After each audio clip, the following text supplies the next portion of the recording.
Hey guys, Michael Strange here, and this is another Troubled Minds classic. So this was aired originally on May 22nd, 2020, and the topic here is scientists found a parallel universe where time runs backwards. That's right, so here you go. More Troubled Minds from the old days. Like I said, has never hit the podcast feed, so enjoy. Give me some feedback if you like this. Like I said, there's more of these shows, and we'll keep putting them up until people start complaining. I hope you enjoy it. Thanks for listening, guys. Catch you soon. But I think the development of full artificial intelligence will spell the end of the human race. It's a flying object, and we don't know what it is. I would hope somebody's checking it out. The rocket or whatever, but incredibly fast, opposite direction. They were too fast to be an airplane. I'm glad the Pentagon is looking at this, because if it poses a threat, I want them on top of it. Well, the craft generates its own gravitational field. You said there's lights in the sky? The internet has become the command center for criminals and terrorists. 911, what's your emergency? I need help, please help me. Won't let it happen. You know, that's what we're instructed to say. Roswell, Area 51. Alien kept deep under the ground. 1 0 1 1 1 0 1 1 6 3 2 9 7. Media doesn't have your best interest in mind. The government is self-serving. You're here for a reason. You're listening to Troubled Minds Radio.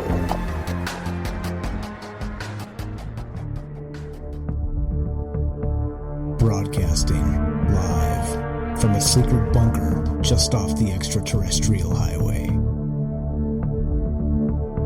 Somewhere in the desert sands outside of Las Vegas.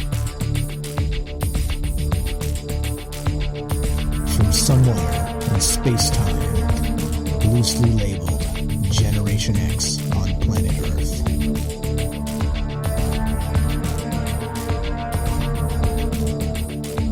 And asking questions of you in earnest into the digital darkness. Good evening and welcome to Troubled Minds Radio. I'm your host, Michael Strange. I'm here tonight with our guest co-host, Sean, our favorite Canadian. And we'd like to say hello to all of you who might also have troubled minds. What's up, guys? It is Friday night, and that means this show is live. It means we're here to talk about it again. All the things we're not allowed to talk about, which you know what they are. If you're not new, you know exactly what I'm talking about. And it's always so fun, fascinating, interesting, which is exactly what the mainstream does not do. So we decided, let's make a show. We'll do it. Hey, what do you say? But those things that we're not allowed to talk about are aliens, conspiracy, the paranormal. We talk about the 24-hour news cycle. We talk about academia. We talk about major corporations. Of course, we talk about the government. We talk about all the things that they don't want you to know about, right?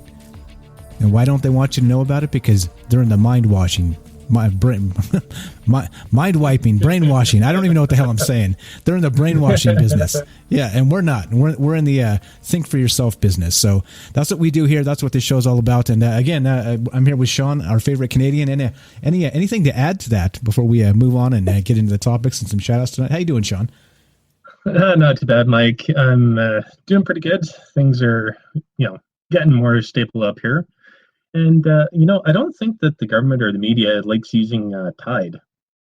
Tide? What do you mean Tide? Like the soap? Tide?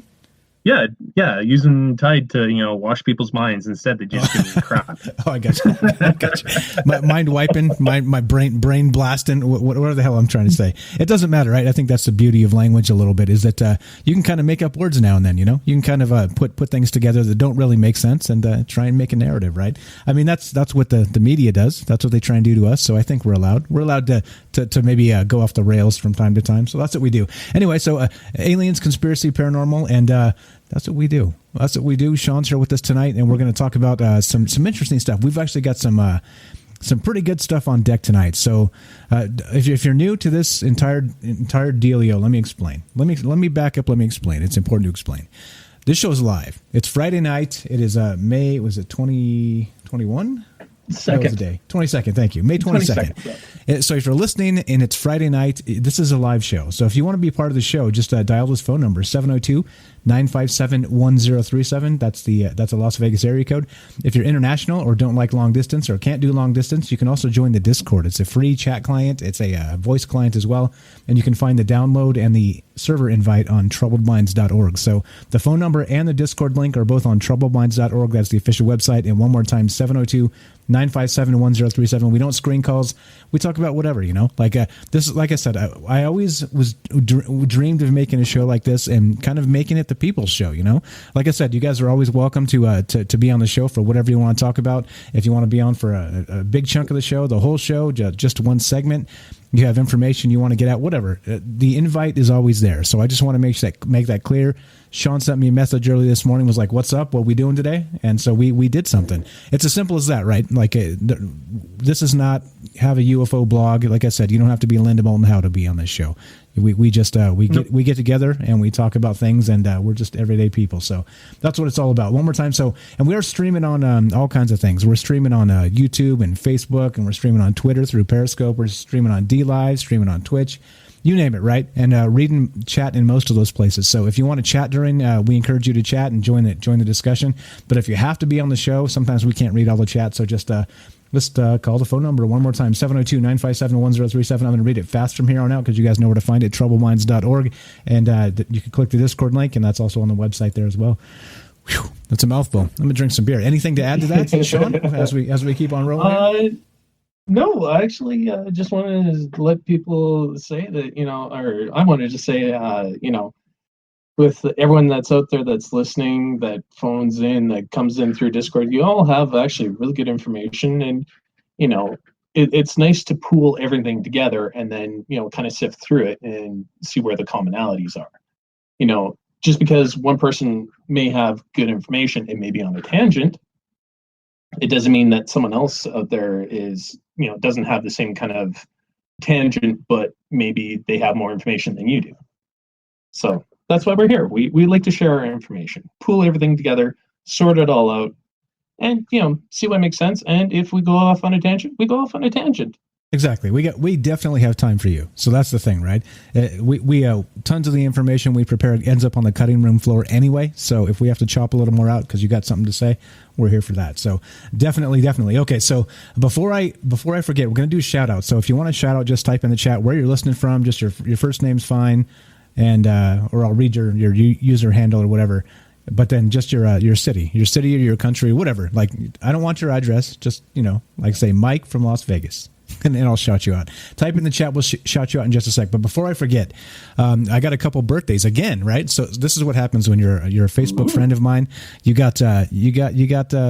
So find Michael Strange on Facebook. Add me as a friend. Say you heard the show, and I'll add you. And guess what? I'll get notified when it's your birthday. And when it's your birthday, I'll shout you out on the show. And we got a couple. We got Todd, the original OG Todd. Evil Todd. Happy birthday, buddy. I don't know if you're out there tonight. He doesn't listen so much anymore because, I think he's on Facebook tonight. Is he? Okay. Yep. No, the other Todd. The other Todd. Other Todd. Todd F, not Todd D. Todd F. Oh. Happy birthday, Todd F.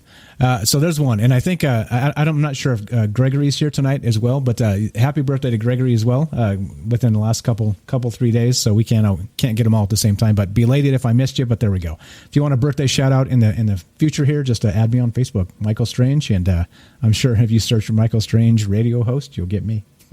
I don't know that there's any more than that. Okay, there we go. Enough rambling, enough whatever. Oh, yeah, and I know exactly who this is. This is Larry from Oklahoma. What's going on, my man? How are you? And what's on your mind tonight? Doing good. How you holding up? Pretty good. Pretty good. Can you hear him, Sean? No, I can't. Okay, I'm going to click the button. Okay, go ahead. Go ahead, Larry. Go right ahead, sir. Okay. So, do you think that whenever our stock market started going down, what happened could have been obviously the people who knew it was going to tank got their money out early. They Yes. took their money Yes. and invested it into China's stock market once they opened up. Now all of our power and influence that was here, all of the gold and silver physical, is moved over to China. They took and bought up our companies. That's why our stock market started climbing, even though we're pretty much shut down and there's 30% unemployment. And instead of invading us, they bought and owned us. Right. So are you saying this was some sort of subtle engineered takeover with a biological weapon? Is that what you're implying? is that kind of what you're saying here? I think what happened was whenever we got in a trade war with them, we were so far in debt with them that we didn't have any ground to stand on, because they don't really get anything from us, but we get everything from them. So whenever we got into the trade war, we also already had trillions of dollars in debt because we took a loan from them. And our economy is so far in debt that our money isn't worth anything outside of this country because we have nothing backing our money. Yeah. Yeah. So go ahead. Whenever we got in that trade war, they were like, okay, well, we'll shut you down. And I think they had the power and influence to do it. And then the people that were here with the money, obviously they took their money out because China offered them some kind of deal that swayed them that way, swayed them towards their economy and not ours. And then after that, they bought up pretty much every bit of stock here. And that's why small businesses are shutting down and corporations are still open. Yeah, so there's definitely, for the conspiratorial mind, there's definitely a lot here to chew on, isn't there? So, I mean, even before all this happened, like China, it's been well known that they've got that it's called Belt and Road Initiative. I think that's what it's called. And so they've kind of been buying up private sector stuff all over the world, right? Like I know it's been a thing in Canada specifically where they're buying up a bunch of land in Canada. I do know they own both sides of the, I believe it's the Suez, is it not Suez? It's the Panama Canal, I think. Like these are the types of things, both sides of the ports there. Like these are the types of things they're doing. It's like an actual country initiative where they're trying to kind of privatize and move into these countries and take over big chunks of things. And so when you do, right, let's say that they're able to do this for the next 50 years, right? And it's they're paying market prices for things, but it's kind of their government, the CCP, and their private industry, which of course is controlled by the CCP. If you don't play ball with the Communist Party there, then you're not in business, right? So you basically do what you're told, or they'll put you out of business, right? It's simple as that. So they've kind of combined their government and their private sector, and they're really kind of encroaching on the rest of the world. And so what the end game of that is, your guess is as good as mine, but it's definitely, this was a thing that was happening long before this COVID was even a thing. Before COVID was a twinkle in the Wuhan lab's eye. But it happened as soon as our company, it happened as soon as our country went from a positive income to a negative.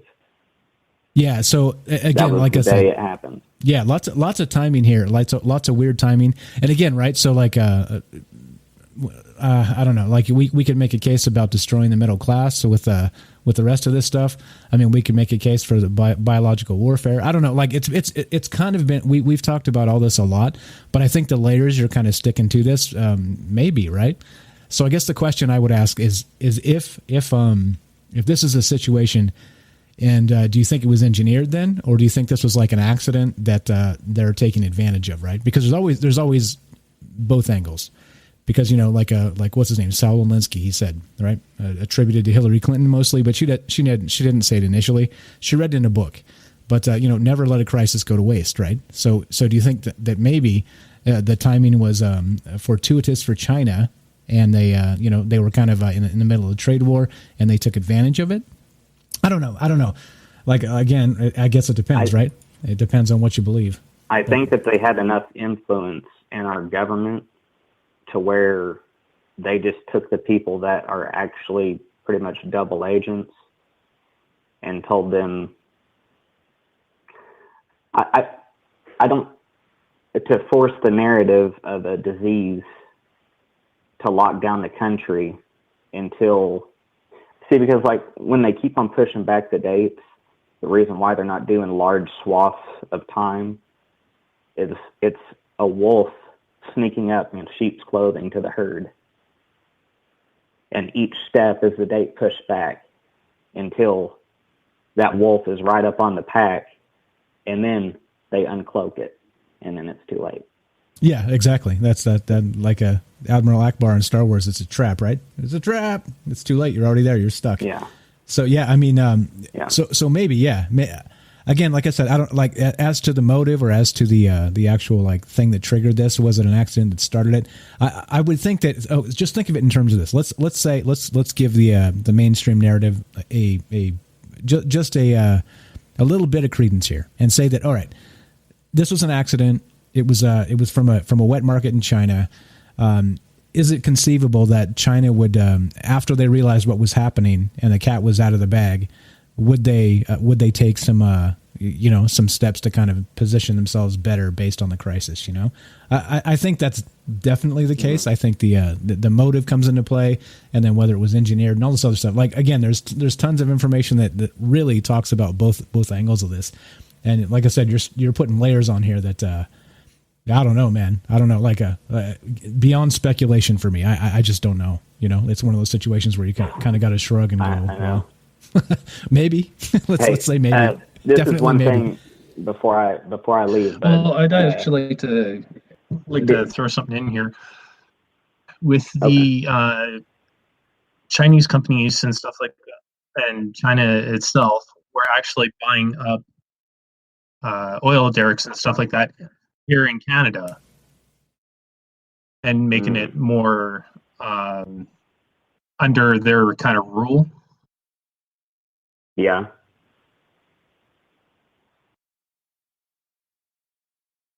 Testing. You there? Y'all there?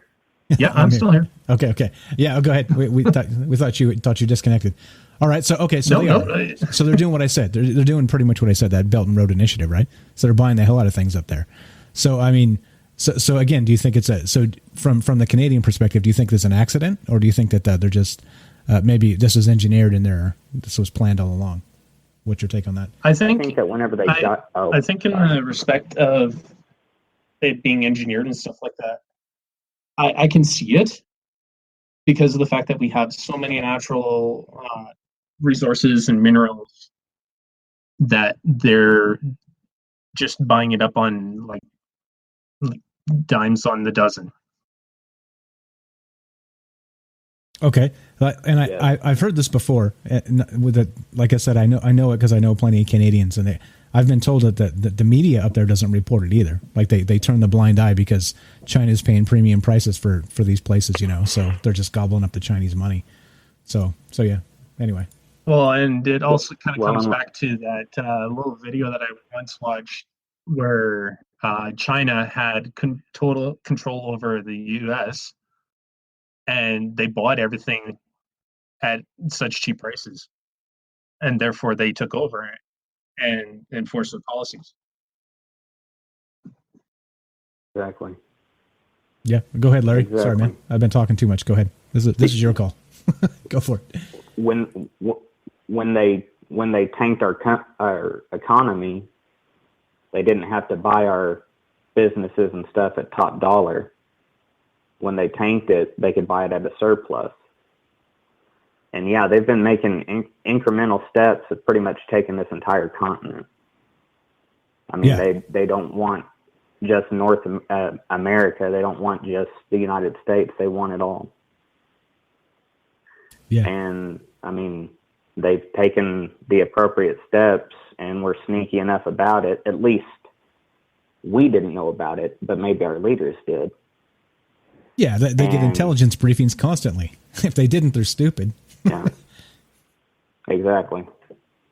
They were probably in on it, man. Yeah, there you go. I'm not willing to go there personally, but I hate to think that. I know. But yeah, I'm with you. It's weird that we got to kind of juggle this information because we get limited info from the media, a lot of propaganda, a lot of spin, and so as a result, we're kind of guessing in the dark here. Like even the information we get is just bad information. So yeah, it's a shame. Yeah, I don't know. Us. We'll keep an eye on China. It's what we do. Look up the sky changing yesterday in China at 3 p.m. to pitch black. Okay. That's something I will check out. That's the spiritual side of it for you. Okay. A little sign of the end times at the end of it. Okay. All right, Pastor Larry. That's our first officially ordained minister, Pastor Larry from Oklahoma, ordained by me. Which again, no qualification for, but I do it anyway because he always reading the Bible and stuff. Okay, perfect, man. I appreciate the call. I didn't hear about the black sky in China, but I will definitely look into that. I appreciate the call. Yeah. Good to have you back, Larry. Thank you very much. And sorry about that. I hung up on you before you said bye. Go ahead, Sean. Any take on that real quick, and then we're going to keep on moving here. Thanks for the call, Larry. Yeah, no, I agree with what he was saying that there are so many different layers. And with China trying to expand and everyone shipping all the business to them, it's like, well, may as well just open up the door for you. Yeah. Come on in. Robert on Facebook says they've canceled the running of the bulls. When will this end? If they've canceled that, I tell you what, it must be the end times. Another good question here from Robert. He says, if restaurants require face masks, how do their customers eat with them on? There you go. Oh, there's a little hole. you just open up a whole new niche there, Robert. The face mask that attaches to your mouth, so you can open the pie hole, and stick the pie in the hole. Oh, geez. Okay. All right. Now we got another call coming in. We're going to take this in a sec. But all right. So again, we're talking about. So we're going to get to. We're going to talk about news tonight, guys. But if you guys, we have another call coming in right now. We're going to take. Again, we have time for you. So if you guys call and you bump stuff off the docket tonight, that's fine, because we're here for you. We're here to do this together and to get these ideas and to be respectful, to talk to each other, and we can agree or disagree or toss out conspiracies or not. It doesn't matter. Be cool to each other, and we keep the vibes up, the energy, the frequencies, whatever you want to call it, the prayers for everybody, all that good stuff, right? We've always been positive on this show about positive vibes and all that. So let's do that and share the ideas, and we'll just keep taking the calls. If you guys keep calling, we'll just keep taking them. So here we go. Phone call number 2, and then we'll keep on trucking. What's up? I know this one too. Joe from Florida. You're on Troubled Minds with Mike and Sean. What's happening, my man? What's on your mind tonight? Those fucking sneaky Red Star bastards over there buying everything. Whoa. All right. I just said Red Star, man. I just say it's politically, it's the party, brother. It's the party.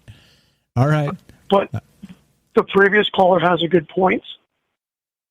However, at some point, we are still the consumers, and the Chinese are still the producers. However, in recent years, with their controlled economy, a lot of Chinese have turned into middle class. They want 1 or 2 cars in the garage like we did in the 50s. They are buying stuff up. I know we had property in New Mexico, and I remember in the 80s, my dad was getting offers from the Japanese. Being a kid in the 80s, everybody got worried because the Japanese were buying everything when the way the dollar went up and down. So maybe what might happen is, and there's truth to it, the Chinese are trying to spend their money and their influence all around the world. Not a lot of people like them. And really, let's face it, the money they're spending is our money or our debt, whatever they're buying or financing.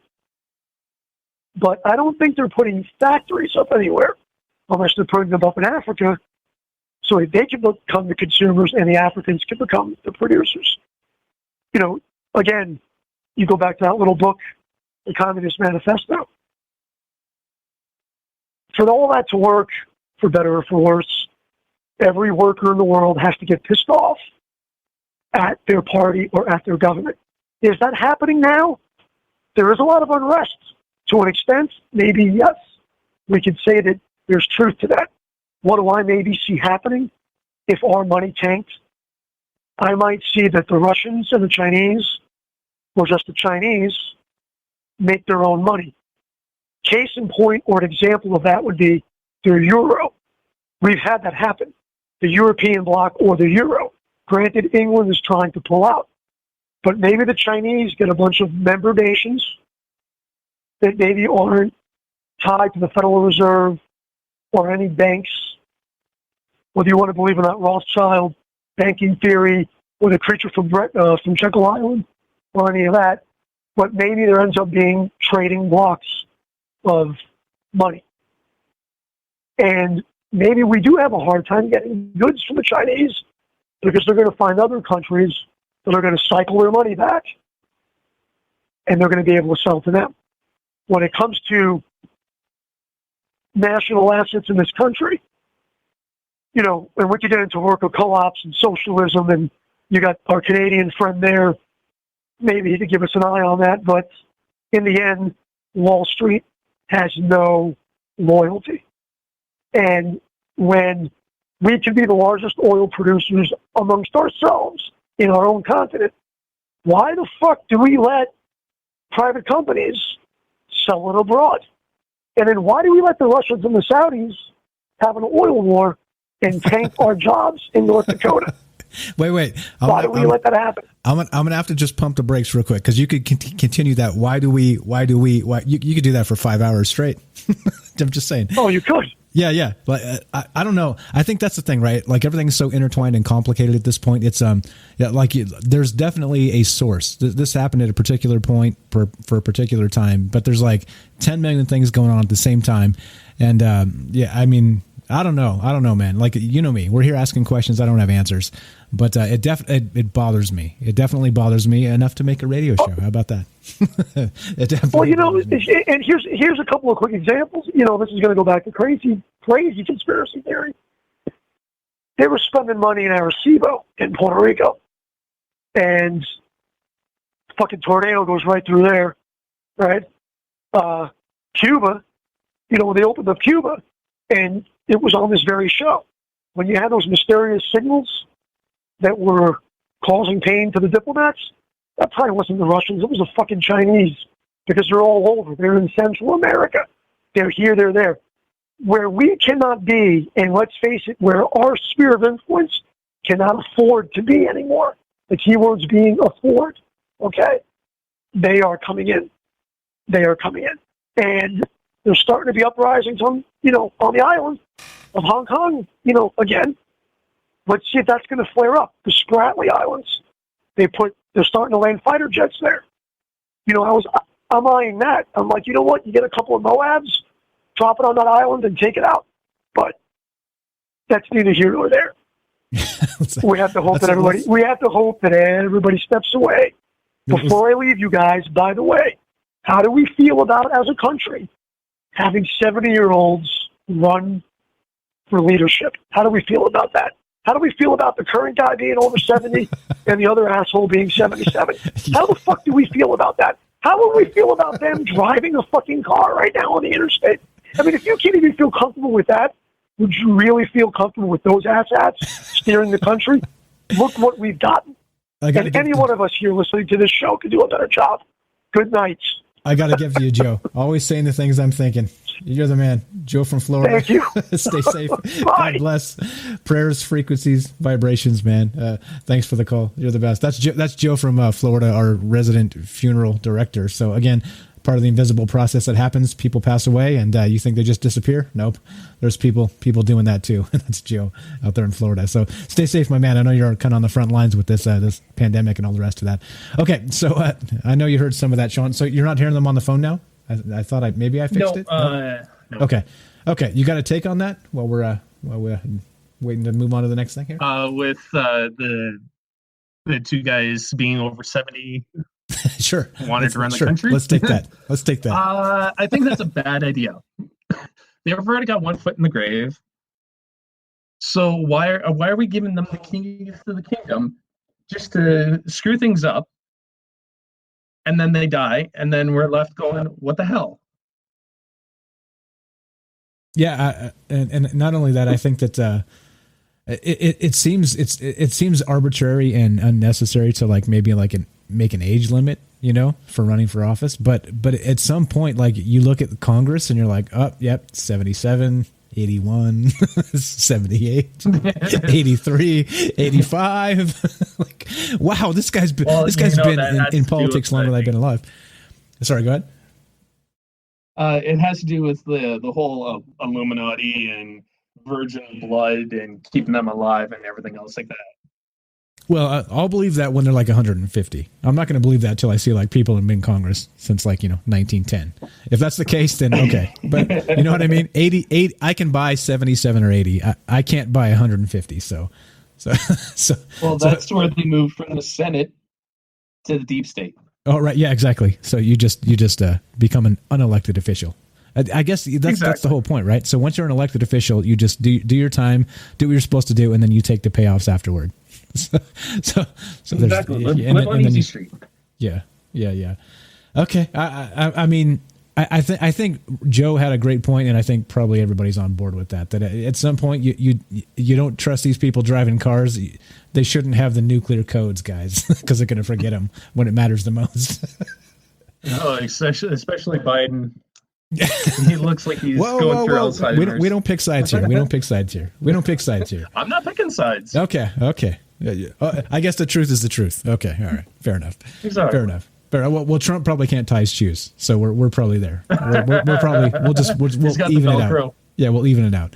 Okay. All right. So there we go. So definitely good stuff. We got another call. We're going to take this. Like I said, we got time for you. If we're having a good time just taking phone calls and kicking it, yeah, we're going to get some other news and some other stuff. But so what we have on deck, if you guys are just joining us tonight, we're going to talk about the parallel universe that the scientists have supposedly found that's dimensional. It's kind of shares the same space as us, but time runs backwards, and physics somehow in this dimension run backwards. So we'll get to that eventually at some point, but we're going to just keep taking phone calls. Sometimes you just keep taking phone calls. So let's do it. Let's do it. What's up? You're on Trouble Minds with Mike and Sean. What's your first name? Where are you calling from? Mike from Pennsylvania. Mike from Pennsylvania. What's happening, my man? What's on your mind tonight? How are you?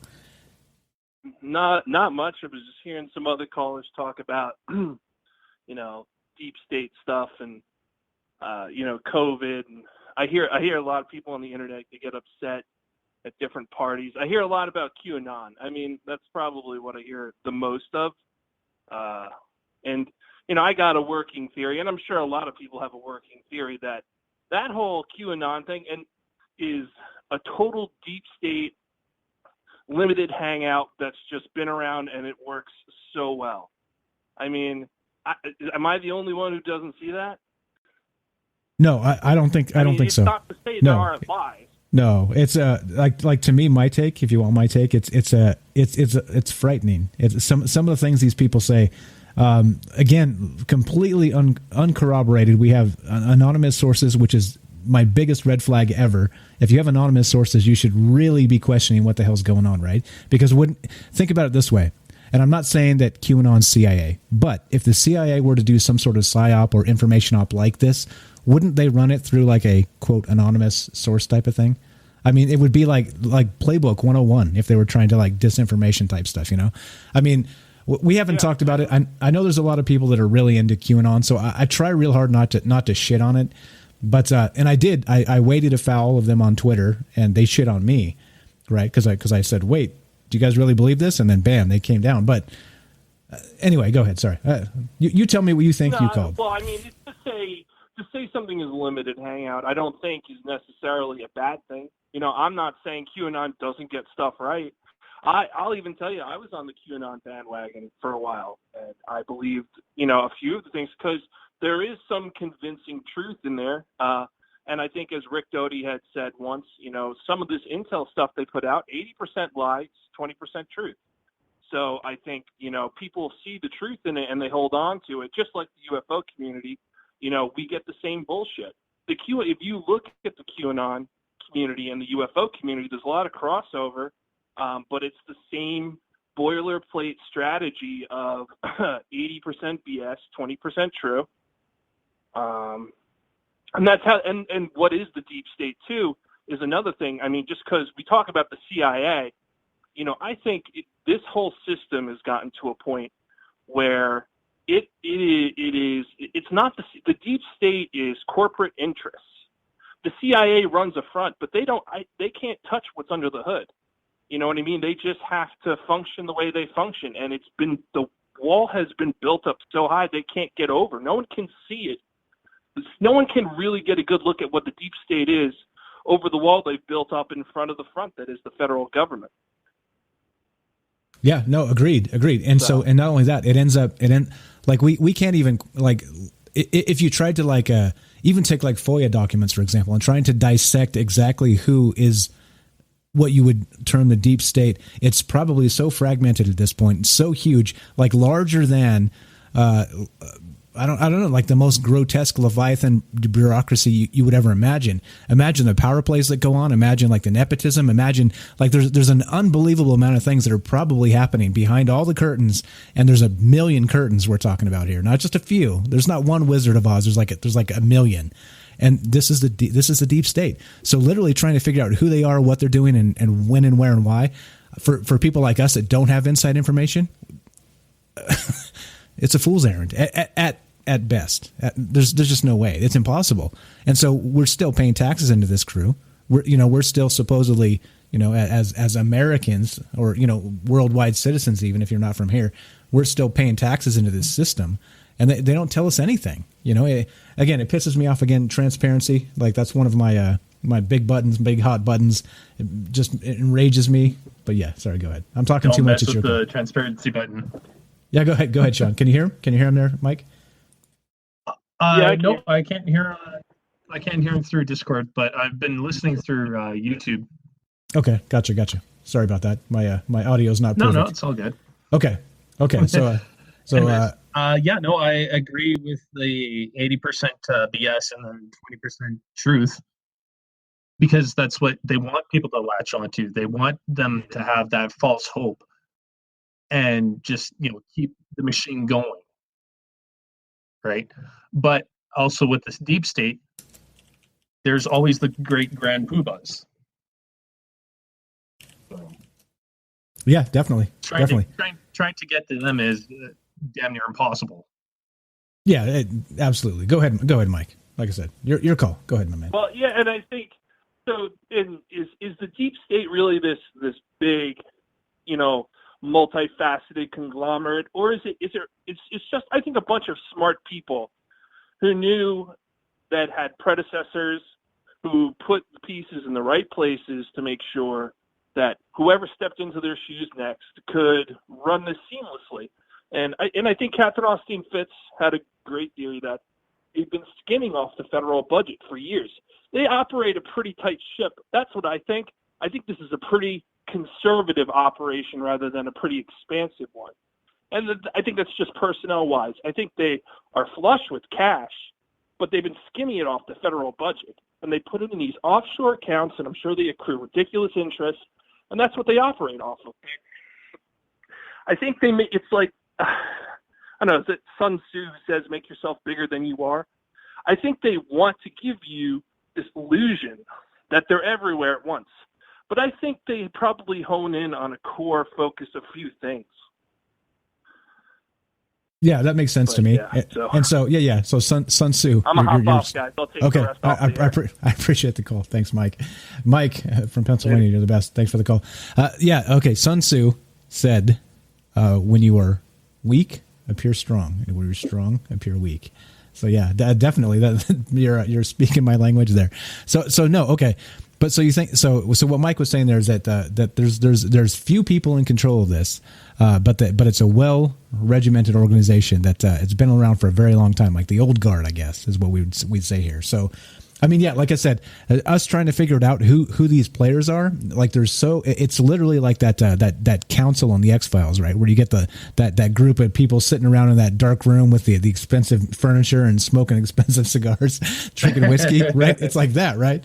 Go ahead, Sean. I know you got stuff to say. Yeah. I mean, yeah, it's go ahead.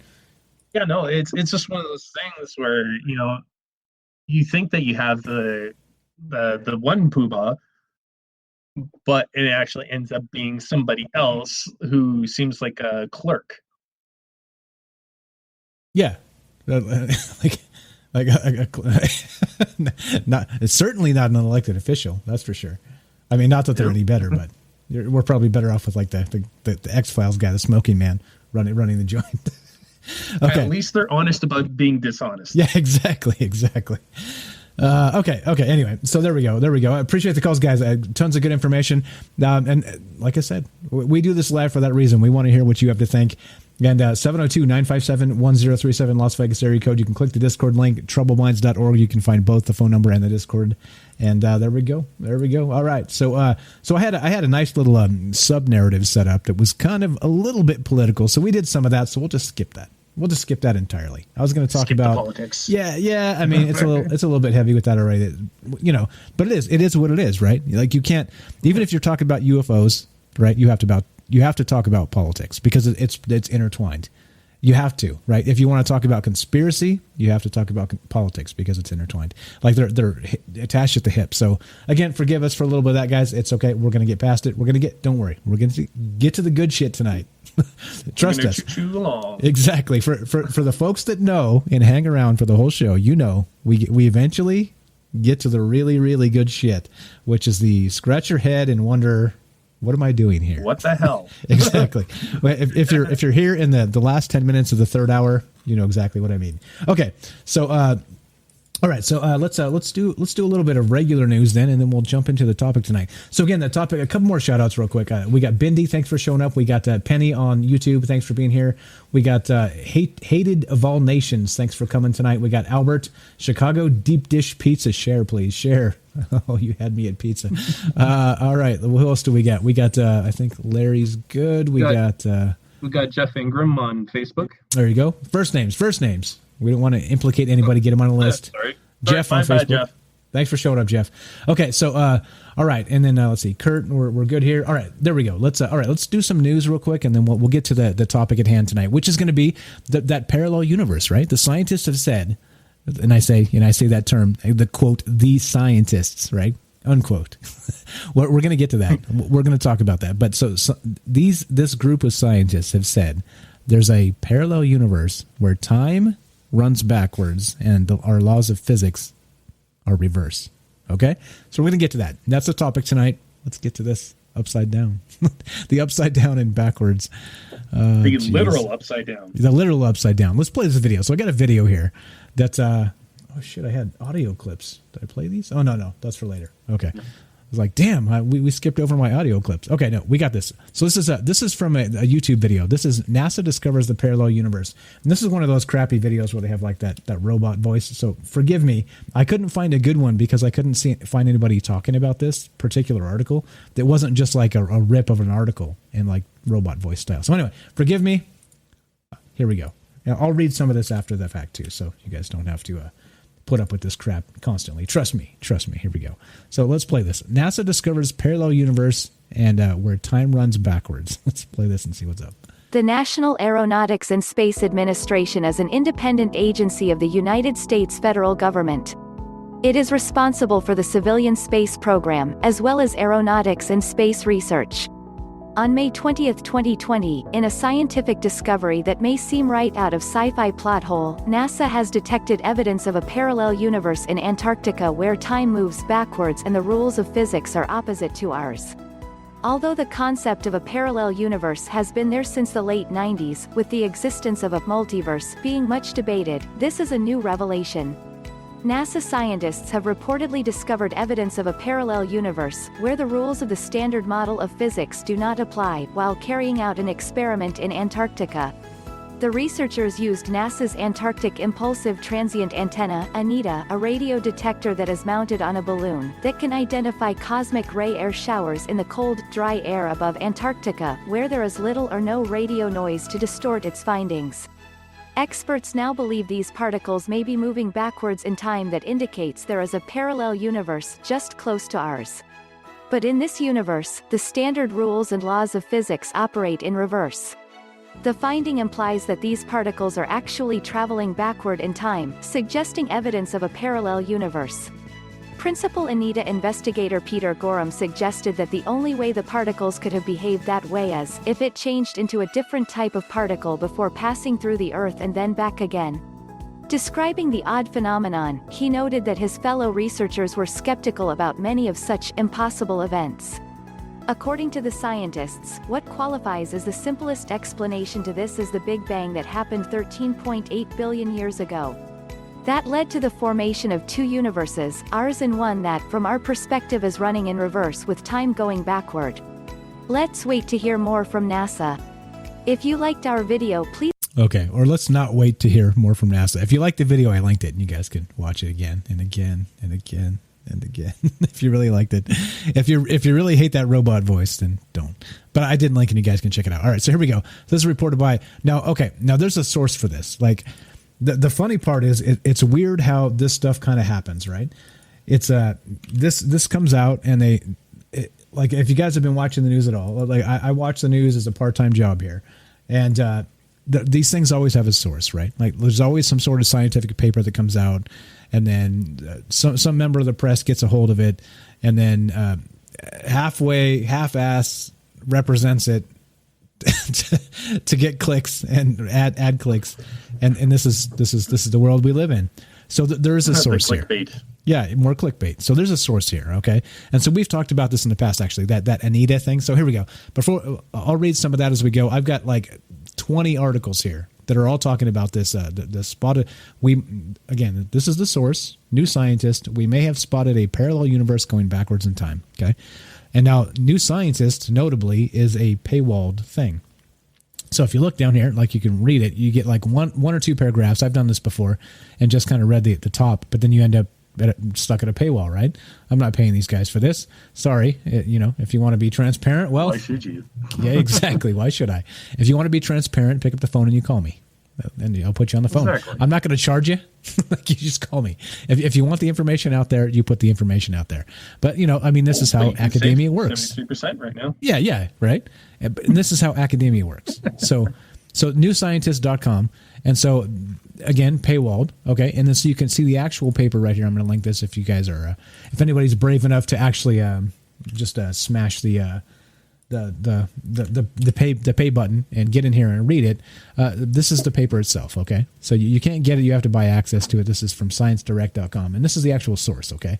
So I looked into it, and I couldn't find like an actual, pirate copy, because that's what responsible people do when they don't want to. I mean, did I say responsible? I meant irresponsible. Is what I meant, which is why I didn't do it. It's why I don't do it on the show here. Pull up pirate versions.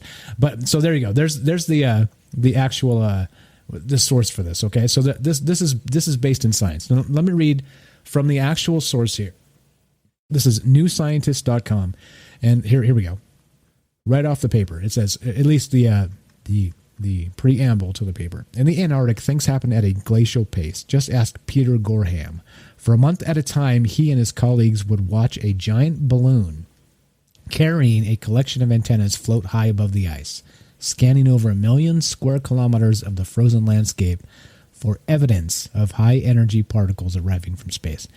When the experiment returned to the ground after its first flight, It had nothing to show for itself, bar the odd flash of background noise. It was the same story after the second flight more than a year later, okay? So this actually goes back several years, right? This particular experiment. But for some reason, like, this thing is just assaulting the news cycle in the last 2 or 3 days. Okay, that's me. The article continues. While the balloon was in the sky for the third time, the researchers decided to go over the past data again, particularly those signals dismissed as noise. It was lucky they did. Examined more carefully, one signal seemed to be the signature of a high-energy particle, but it wasn't what they were looking for. Moreover, it seemed impossible. Rather than bearing down from above, this particle was exploding out of the ground, which we've talked about in the past, right? I said that we have particles like actually coming from inside the middle of the Earth somehow. You expect them to come from outside space. They're coming from inside the Earth, okay? They measure these things, okay? They're coming from everywhere. They're coming from everywhere. But in particular, they found them traveling from the middle of the Earth here, basically, okay? All right, so this continues real fast. That strange finding was made in 2016. Since then, all sorts of suggestions rooted in known physics have been put forward to account for the perplexing signal, and all have been ruled out. What's left is shocking in its implications. Explaining the signal requires the existence of a topsy-turvy universe created in the same Big Bang as our own and existing in parallel with it. In this mirror world, positive is negative, left is right, and time runs backwards. It is perhaps the most mind-melting idea ever to... ... Subscribe now. Subscribe now. But okay, again, right, like, God bless them. They're out there doing work and all the rest of this. So, you can't be too mad that they want you to buy their stuff, So that's fine. That's fine. But this is the source. This is where this came from, okay? This was April 8th, 2020. And then there's from newscientist.com and the actual Science Direct. I linked both of those. You guys want to check them out or do a little digging, wink, wink, and find the non-paywall version, the unofficial version. You can do that. I'm giving you the source so you guys can do that if it's your thing. Okay, I don't encourage you to dodge paywalls, by the way. Just FYI, so I don't get sued. I do. Okay, no, you don't. You don't want to get sued either. Okay, so here we go. So then, of course, right? Okay. So what do you think about that, Sean? Before we start. So now hearing that's straight from the paper. You heard the creepy YouTube video talking about with the robot voice, and then the actual paper. So what do you think? You think this seems plausible, or how's this sound right now? Well, in some respects, I think it could be entirely plausible. As for saying, like, how do they know exactly that, this particle is going backwards? Like, how exactly did they come up with, left is right, positive is negative, so on and so forth? To me, it just seems like they're kind of, I guess, reaching in a way. No. Okay, so Mike's got a great point here on Facebook. He says the balloon literally didn't experience physics in reverse. It picked up on neutrinos or antineutrinos that shouldn't have been where they were, and that's true. That's true. Actually, hold on. I've got the actual thing pulled up here. Let me pull this up. This is from Wikipedia. They're actually called tau neutrinos.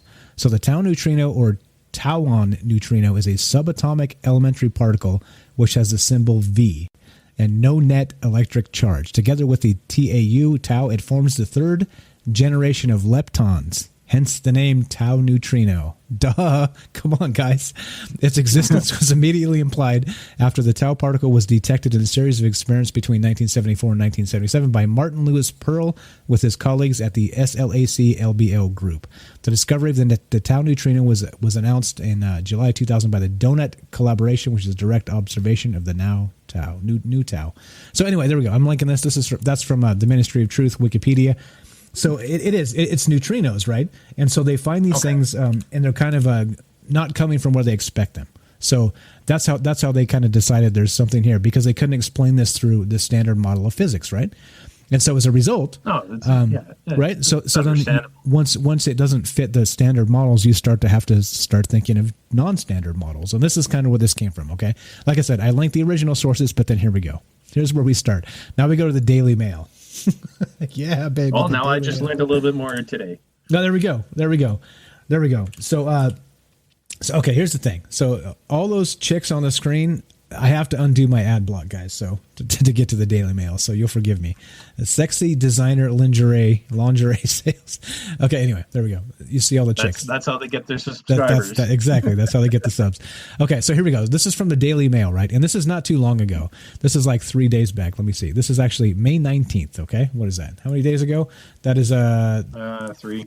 Tuesday. That's Tuesday, yeah. So there we go. 3 days ago. Okay, so 3 days ago. Perfect. Is there a mirror universe? This is from the Daily Mail. Researchers in Antarctica observe mysterious particles that some argue is evidence of a parallel world formed at the Big Bang where time runs backward, okay? And this is kind of where this started. The Daily Mail gets a hold of something, they can make it viral because they're one of the largest publications and internet dealios in the world, and that's what they do, right? They get clicks. They can get clicks. Okay, this continues. Scientists traveled to Antarctica looking for high-energy particles from space. Instead, they were surprised to find them coming from Earth. The team believed the unexpected behavior suggested a new kind of particle. Some explain the particle's strange behavior by suggesting it came from a mirror universe created at the same time as the Big Bang, where time flows backwards. All right. So again, much of the information in here is not going to give us any new insight because this is just, right, fluff. This is exactly just cut and repeat. Yeah. So they're rewriting what we read from the original New Scientist there, right? Which has a sensational headline. Okay, granted. However, this is the Daily Mail, so they're able to do the thing. The particles were believed to be tau neutrinos, like I just said there, a type of slow-moving particle that has the capacity to temporarily transform into a high-energy particle called a tau lepton before returning to its low-energy state. So there you go. If you guys aren't into what would you call this? This is physics. Obscure physics. Yeah, exactly. Or if you haven't been in any sort of like higher education for 20, 30, 50 years like me, then you like things change. And so you have to find out what a tau neutrino is yourself. So there we go. But anyway, so okay, so you get the point, right? So the Daily Mail publishes this and then it just goes nuts. Like search it, mirror universe, Google it, DuckDuckGo it, whatever. Search this thing, Bing it, whatever you use, and look. And there's article, like an unbelievable cascade of articles that came from these three sources that I just started with. New Scientist, okay, and then the actual paper itself, which is it's all paywalled. But then we got the Daily Mail. So I would assume the Daily Mail probably has a subscription to that paywall. Subscription. Yeah, exactly, right. So they can get this stuff. They can get the hot takes immediately, hot off the press. And then throw it up there, and then they turn it viral. So, okay. Anyway, any thoughts on this so far, Sean? Before we keep on moving here. Well, I think with the Daily Mail, I seen that it actually had 411 shares on Facebook. There, you'd figure that Daily Mail, as big as it is, they'd have a little bit more shares and stuff like that. But who knows? But I can explain that. But go ahead. But anyways, as for saying now with someone like the Daily Mail picking it up and saying, hey, this is what scientists have found, even though the article itself is it is older, but I think it's just one of those things where in some respects it's like hey, yeah, this is such a great discovery, but it didn't get really a lot of attention. So you know what? Let's give it to someone who's maybe a little bit bigger, and make it explode from there. Yeah, well, I think that's the thing. So we live in the world where it's all about clicks. It's all about ad clicks. It's all about interactions. And you had a good point, actually. You had a really good point there, saying that they only had this many shares for being one of the largest internet publications in the world. The Daily Mail only has a few hundred shares. Okay. Which I can explain. Like I said, Facebook has like a voodoo algorithm that they eventually will delist you if you don't get enough interactions. Okay, so if they're basically spamming tons of shit that doesn't get clicks or interactions, and then finally they get one that does, their reach is limited because the rest of their shit hasn't got clicks and interactions. So anyway, just like again, the world we live in, right? These weird algorithms where. Again, like, are you telling me the Daily Mail doesn't make an unbelievable, absurd amount of money? Of course they do. Of course they do. Yeah. Of course they do. It's just like the National Enquirer. Like, if I would honestly be shocked if they had that similar thing, but it's like, this is where Elvis came from, kind of thing. I'm pretty sure that they would get more than 411 shares on Facebook. Yeah, well, it depends. It just depends on how Facebook values their their information and their data. And again, they're a tabloid basically. They're basically a tabloid, so they can't. Anyway, like basically, we're a tabloid. Like this show's a tabloid, right? Basically, because even though we take their own sources, the media's own sources, and we talk about them, we're still a tabloid because we're not like an official trusted source, right? We're not like a fact check type source. So it's true. I don't think they would allow us to be a fact checked. Yeah, that's what I mean, right? Talk about living in the upside down. Holy shit. Yeah. No doubt. Yeah, no. It's no, like, okay. How can you trust your own information like as a fact checker? Yeah, It's like it just becomes so convoluted because you're trying to take the information that the information that's presented, and trying to get that mesh. And I think that's why a lot of things that do come up, especially like with fact checking and stuff like that, it'll come up as misinformation because of the fact that they're going to lean more towards where it's being publicized from, compared to the actual person being like, hey, no, I know this is how it's supposed to work, kind of thing. So yeah, no, again, like there's experts and there's not, and then experts are really good at what they do, but then there's like an entire field of science outside of their expertise that they probably don't know a ton about. I mean, there's a lot to talk about there. So yeah, definitely. So I would say we're even on this show that because we talk about it twice a week for hours at a time, right? This is way more than many people even think about these things. I would say we're like, maybe semi-experts in propaganda, right? Because we literally talk about it constantly. We think about it constantly. And we try and like put it into perspective constantly, which is way more than most of the population does. So I think that puts us as, fact check experts. It seems plausible. Plausible. There you go. I'll apply to Facebook as a fact check organization. Couple good comments. Robert, what's up? On Facebook says, our universe continues to expand, so time moves forward. Obviously, that parallel universe reached maximum expansion and is now in reverse, therefore contracting, which therefore its time moves backward and will continue to do so until another Big Bang causes its time to move forward again, just as our universe reaches maximum expansion and starts reversing. Now, funny you say that, and funny you, Sean, brought up Elvis. Let's play a couple clips here to kind of do this. I got some clips ready. I was listening to Michael Savage. Michael Savage. If everybody doesn't know him, he's a right winger. So everybody, again, cover your ears if you're offended by ideas that aren't your own. But he's talking about science, and he actually has Michio Kaku. Everybody knows this guy, right? He's he ends up on all the science shows. He ends up on like Ancient Aliens. He's like the older Asian man that's astrophysicist. Okay, like super famous. Like he's probably like the top 5 like famous astrophysicists in the world behind Neil deGrasse and I don't know who else, but he's definitely up there. So anyway, this is Michael Savage today interviewing regarding this reverse time, multiple universes type thing. So let's see what the astrophysicist had to say. And like I said, right winger alert. Everybody relax. We're talking about space. We're talking about space time. We're talking. Anyway, here we go. Part 1, action.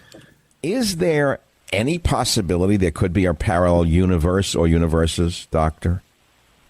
Well, believe it or not, this is what I do professionally. And if you watch the Big Bang Theory, you know that Sheldon works on string theory. And I'm one of the early pioneers in string theory. I'm the founder of string field theory, one of the main branches of string theory. And string theory says that we live in maybe 10, maybe 11-dimensional hyperspace. And that parallel universes, we're talking about a multiverse of parallel universes, not just one or two, but a landscape of parallel universes. So we could be having this very same conversation in another parallel universe, except there are 3 of us or 4 of us online instead of just 2. Oh, God. Isn't it enough that it's just the 2 of us? So what does that do for our consciousness, Dr. Kaku? What does it do for our consciousness?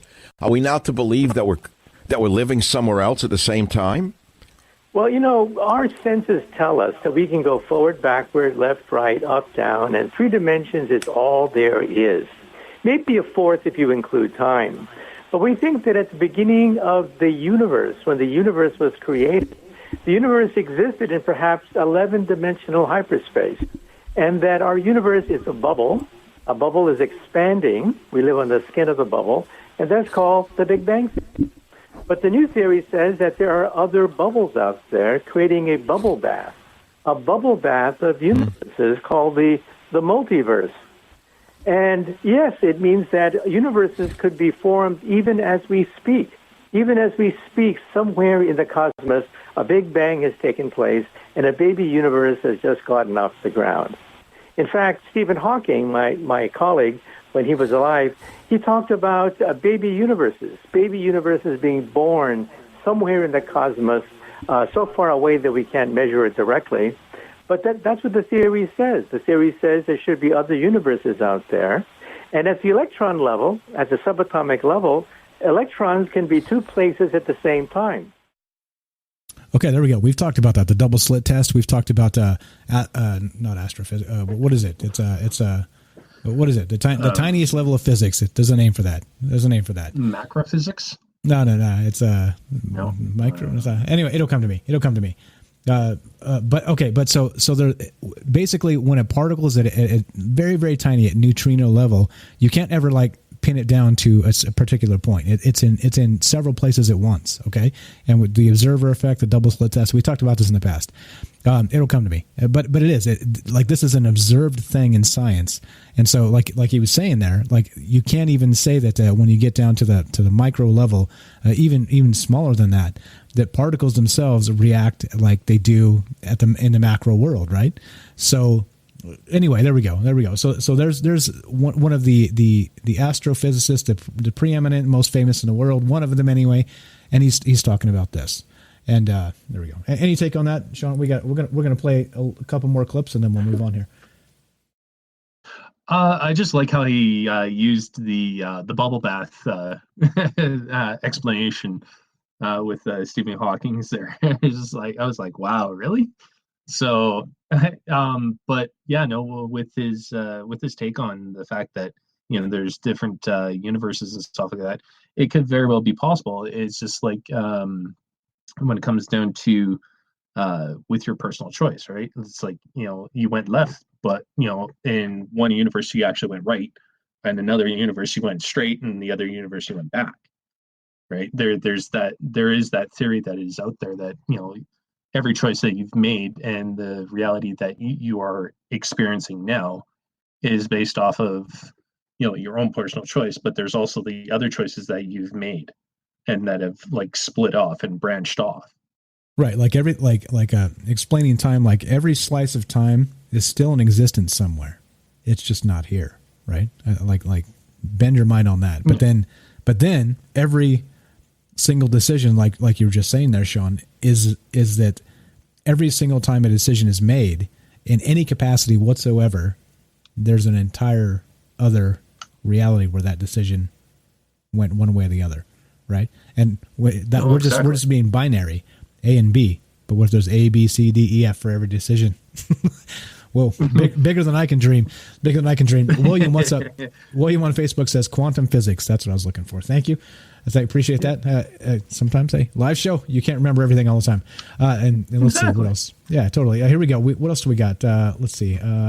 Kelly said this too. He says, how do we know it's not just the suction from an explosion before and during said explosion and not a parallel universe? That's a good point. I don't know. I'm not the physicist guy. I have no idea. I'm just going off the crappy media that they feed us constantly. So there we go. But it is, I think, and Sherry has a good point. It says bubbles bump together makes new universes, many layers. And so think about that. So he's basically saying that. So you have the bubble bath, right? Each bubble's a universe, and then exactly. So when they bump into each other, like Sherry says, they split. Right. And so they're constantly bumping each other, constantly splitting. But the bubble bath itself, where there's no bubbles, is called, I think he says 11th dimensional hyperspace or something like that. Anyway, here we go. Something like that. Yeah. So he says it. I got it clipped here. So that's the only reason I know. I heard him say it. There's no way I'd ever know that otherwise. All right. So I'm going to play. Here's part 2 of this. And this is what we're talking about. So if you're just joining us tonight, guys, we're talking about So scientists have found in the Antarctica that like neutrinos kind of flying outwards from the center of the Earth when they expect them to be coming from the other way, from space. Okay, and so they're wondering if this they've kind of stumbled onto an alternate dimension where these neutrinos are we can detect them. They're in a dimension nearby, but instead of coming down from, let's say, like a galactic body, like a sun or a star or this or that or a black hole, wherever they come from in the universe, they're coming out from the center of the Earth like in reverse and going back toward that source, meaning that the postulation here is that everything's backwards in this parallel universe. Okay, so time runs backwards, physics run backwards, etc., so on. So here we go. Here's part 2 of Michio Kaku, and he's on Michael Savage today, and this is what they're talking about. Here we go. Part 2 action. In fact, this is the famous Schrodinger cat problem, that if you put a cat in a box and you're not allowed to open the box, the cat could be dead and alive simultaneously. And it's not until you open the box that you really know the cat is dead or alive, which means that, believe it or not, that people who have died in our universe could be alive in another parallel universe. Now, that doesn't mean we can talk to them. That doesn't mean you're going to talk to Elvis Presley. That doesn't mean you can move between universes. Of course, that's extremely hard. But it does mean that, yes, physics entertains the possibility that there could be a multiverse, a landscape. So wait, Dr. Kaku, so let's tie religion in for a minute. Everyone thinks about their own mortality, some on a more regular basis than others. I've been obsessed with this since I'm 5 years old. Some religions tell us there's an afterlife.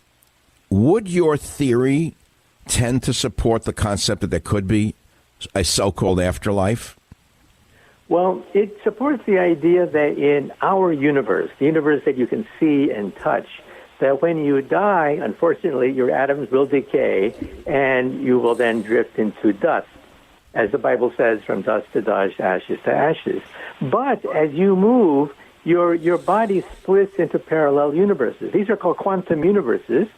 And we measure this with electrons all the time. That's why we have lasers. That's why we have the internet. That's why we have this phone conversation. The entire electronic structure of the internet is based on parallel universes. So it means that your carbon copies of your body could be peeling off and creating other copies of you. And in those universes, perhaps you do survive. Perhaps you do live on much longer than you do in our universe. But as far as our universe is concerned, the universe that you see when you look in a mirror, when you die, perhaps your atoms will disintegrate and you will turn to dust. Sorry about that. Sorry about that. Like it's his fault. Sorry about that. I thought that Sorry, was kind can't make it through. I thought that was, for lack of a better term, I thought that was pretty cute. I was like, oh, sorry about that. You know, that's the way it goes. Sorry, when you die, you die. Okay, a couple great comments here. Kelly says, maybe that's a reason for life. You try to align all of you and say 10 or 11 different universes. Imagine if you can align all of you, how powerful that might be. Great comment there, Kelly. Thank you. Yeah, who knows? Exactly. Like, think about it. Like that, they say the human mind can traverse time and space through like remote viewing, these types of things. So maybe it is possible to get to contact your other selves in other universes, and maybe be able to align that power through the multiverse. Yeah, that's a good one. Kurt says that the cat is never yet to be alive and dead all at once in the time dimension. Get a effing grip. And Larry says the seven heavens. Yeah, I mean, again, right? Like this is out there stuff, quantum physics. So this is literally speculation. You know, like there is science in some of this, but I think the reverse thing here going on with the information from Antarctica and neutrinos. I think it was a stretch, right? It was kind of like we'll get to that in a sec. I've got tons more articles we're gonna blow through here because we've got a Greek myth to get to. Speaking of time moving backwards and maybe looking back over your shoulder, so when Sean contacted me this morning, he's like, "Hey, what's up? Yeah, you feel like doing a Greek myth tonight?" I was like, "Maybe." What do you got in mind? What do you got in mind? He's like, how about this one? So we'll get to it in a sec. I'm not going to spoil it if you guys haven't heard this. We're going to do some Greek mythology in a sec, but it fits. It fits this, okay? It does actually fit pretty good. Yeah, it does. So, okay. So the thing is now, So if we're looking back in time, or let's say looking over your shoulder, what happens behind you? Does it even matter time wise? Okay, that's the lead into the Greek myths. We're gonna get to that in a sec. But for right now, like how do we? I don't know. Like Kelly said, I think that's a good way to put it. Like, do you think we're able to actually maybe ascend to a higher consciousness level and then attach ourselves somehow, some way to other versions of ourselves in other places? Wouldn't that be like the Buddhist level of ascension? I'm pretty ignorant with most religions and stuff, but it kind of seems like it might be. Right? I guess. Yeah, in a way, it would kind of seem like that. Actually, I made the comment of it being kind of like the one with Jet Li, where basically it's like, he took all the energies from all his doppelgangers and put it into him, and there was two possibilities of what the outcome would end up being. One, he ends up being a god, or the other option is you destroy everything all at once, because of all that energy being contained into like one person or one spot. And like I said, it's just the reverse of, without the killing and stuff like that, because that's how, Jet Li's character ends up, getting, more and more power. And it was actually kind of funny because he was actually originally one of the guardians to protect the multi dimensions.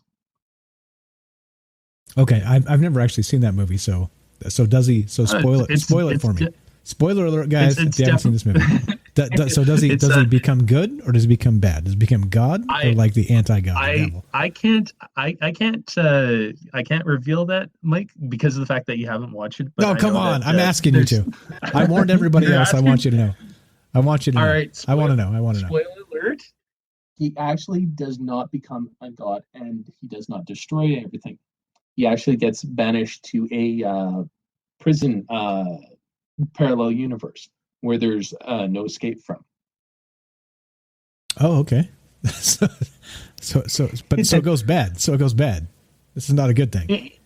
It goes bad for the one doppelganger, I guess the Guardian, and there was actually another guy who was the guy that he was trying to kill. Throughout the whole entire thing, he goes to, I guess, his predestined wife, because I guess the person that he's been interested in was pretty much the same person throughout all the parallel universes. Okay, so it's kind of a destiny thing there. Gotcha. So the guy that ends up getting the girl, he's stronger, faster, smarter kind of thing, while the evil doppelganger is stuck on that prison universe. Okay, so it is sort of like levels of ascension, like Kelly says, like the rainbow ascension. Yeah, okay, yeah. I get it. All right, I get it. That sounds like a good movie. I need to check it out. I don't watch enough movies, clearly. Everybody who watches this show, listens to this show, knows this. Everybody's like, "Have you seen that movie?" I'm like, "Nope, sorry, I haven't seen that one." It's actually a fairly old movie. Is it? Yeah, no. Oh yeah, it's I want to say mid 2000s. Okay, didn't even watch movies back then. Other shit to do. I was napping or something. Although I do like Penny Bunny's comment on YouTube. Like, if you spend a lot of time thinking about it, you'll just drive yourself crazy.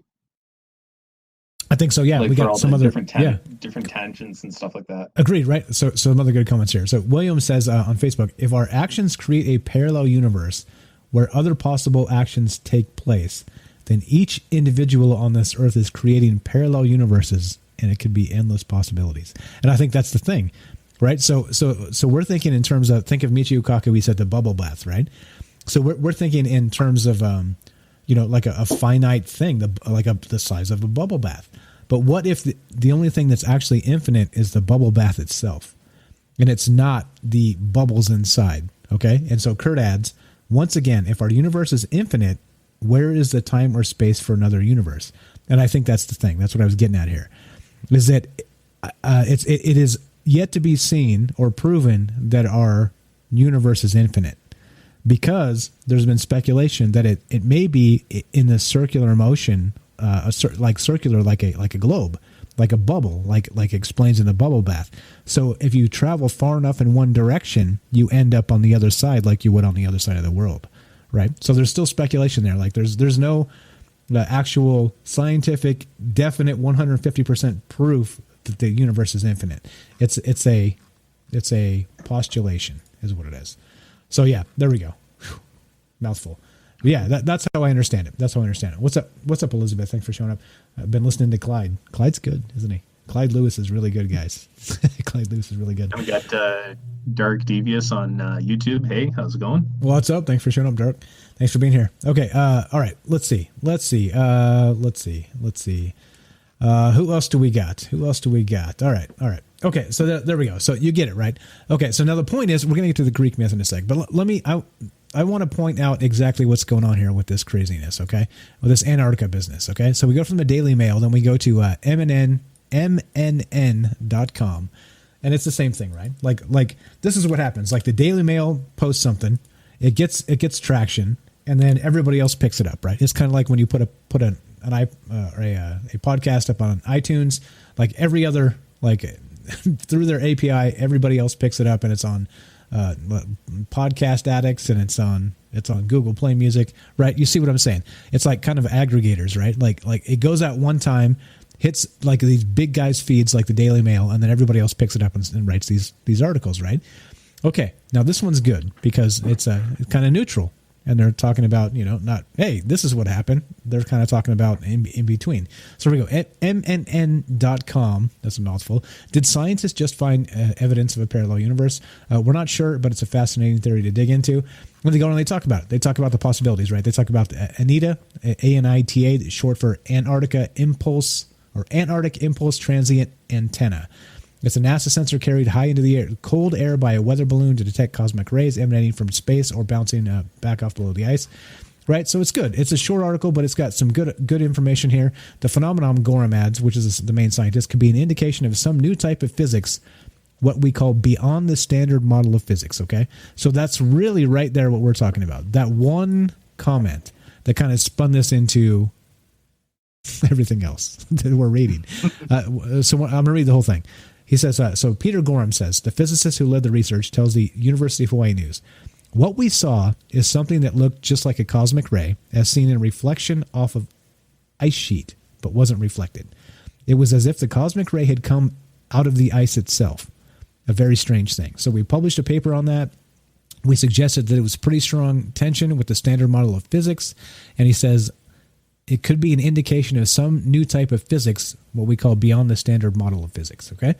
And that's again, they go into the particles called tau neutrinos, which we talked about previously here. But that's literally where all this came from. And he says, he even continues, not everyone was comfortable with the hypothesis, he tells New Scientist, okay? So again, these guys have somehow got on the paywall as well. They actually got to read the New Scientist thing. But yeah, right? So you see, now this is kind of somebody that wrote this article. This guy's name is, I'm gonna mention his name because he wrote a good article. Christian Cotroneo, right? And again, from MNN.com. And I'm going to link it again, just because it's a good article here.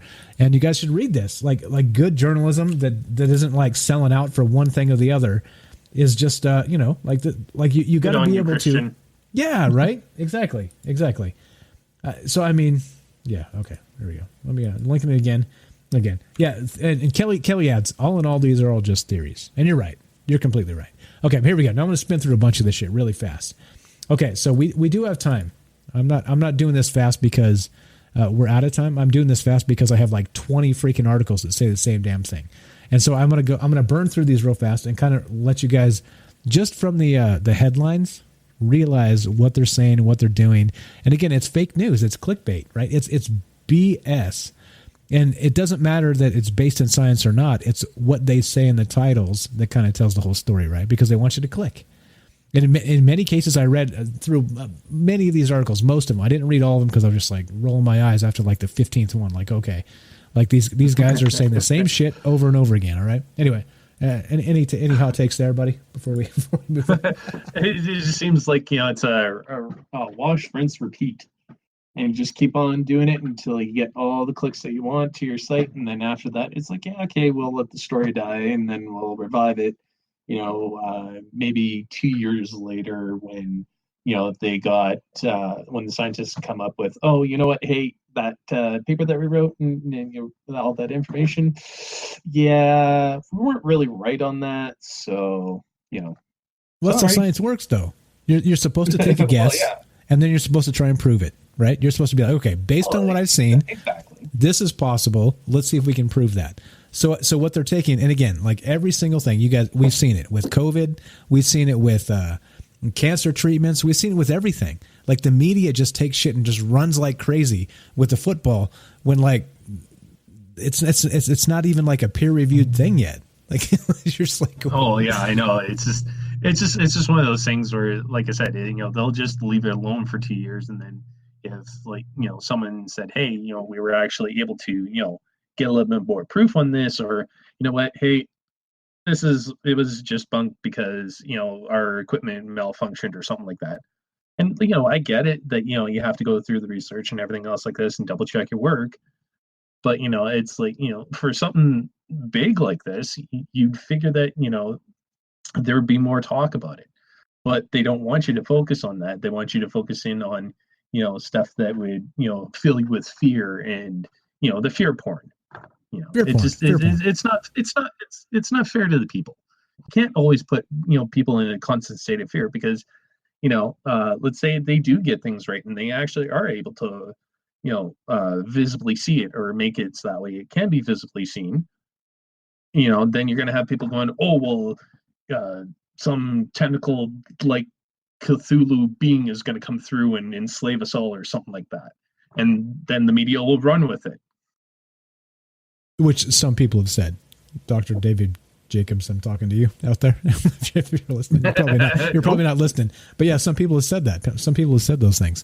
But yeah, I think that's the thing. I think that's why, again, we kind of look at the propaganda and see what they're actually telling us. And I agree 100%. You have to. There's got to be some basis in reality here. You got to keep 1 foot somewhere in reality, right? Like the rest of you, fine. You can float off like the hot air balloon in Antarctica, looking for the tau neutrinos, fine. But like you got to keep 1 foot down here, guys. Like you got to keep one on the ground.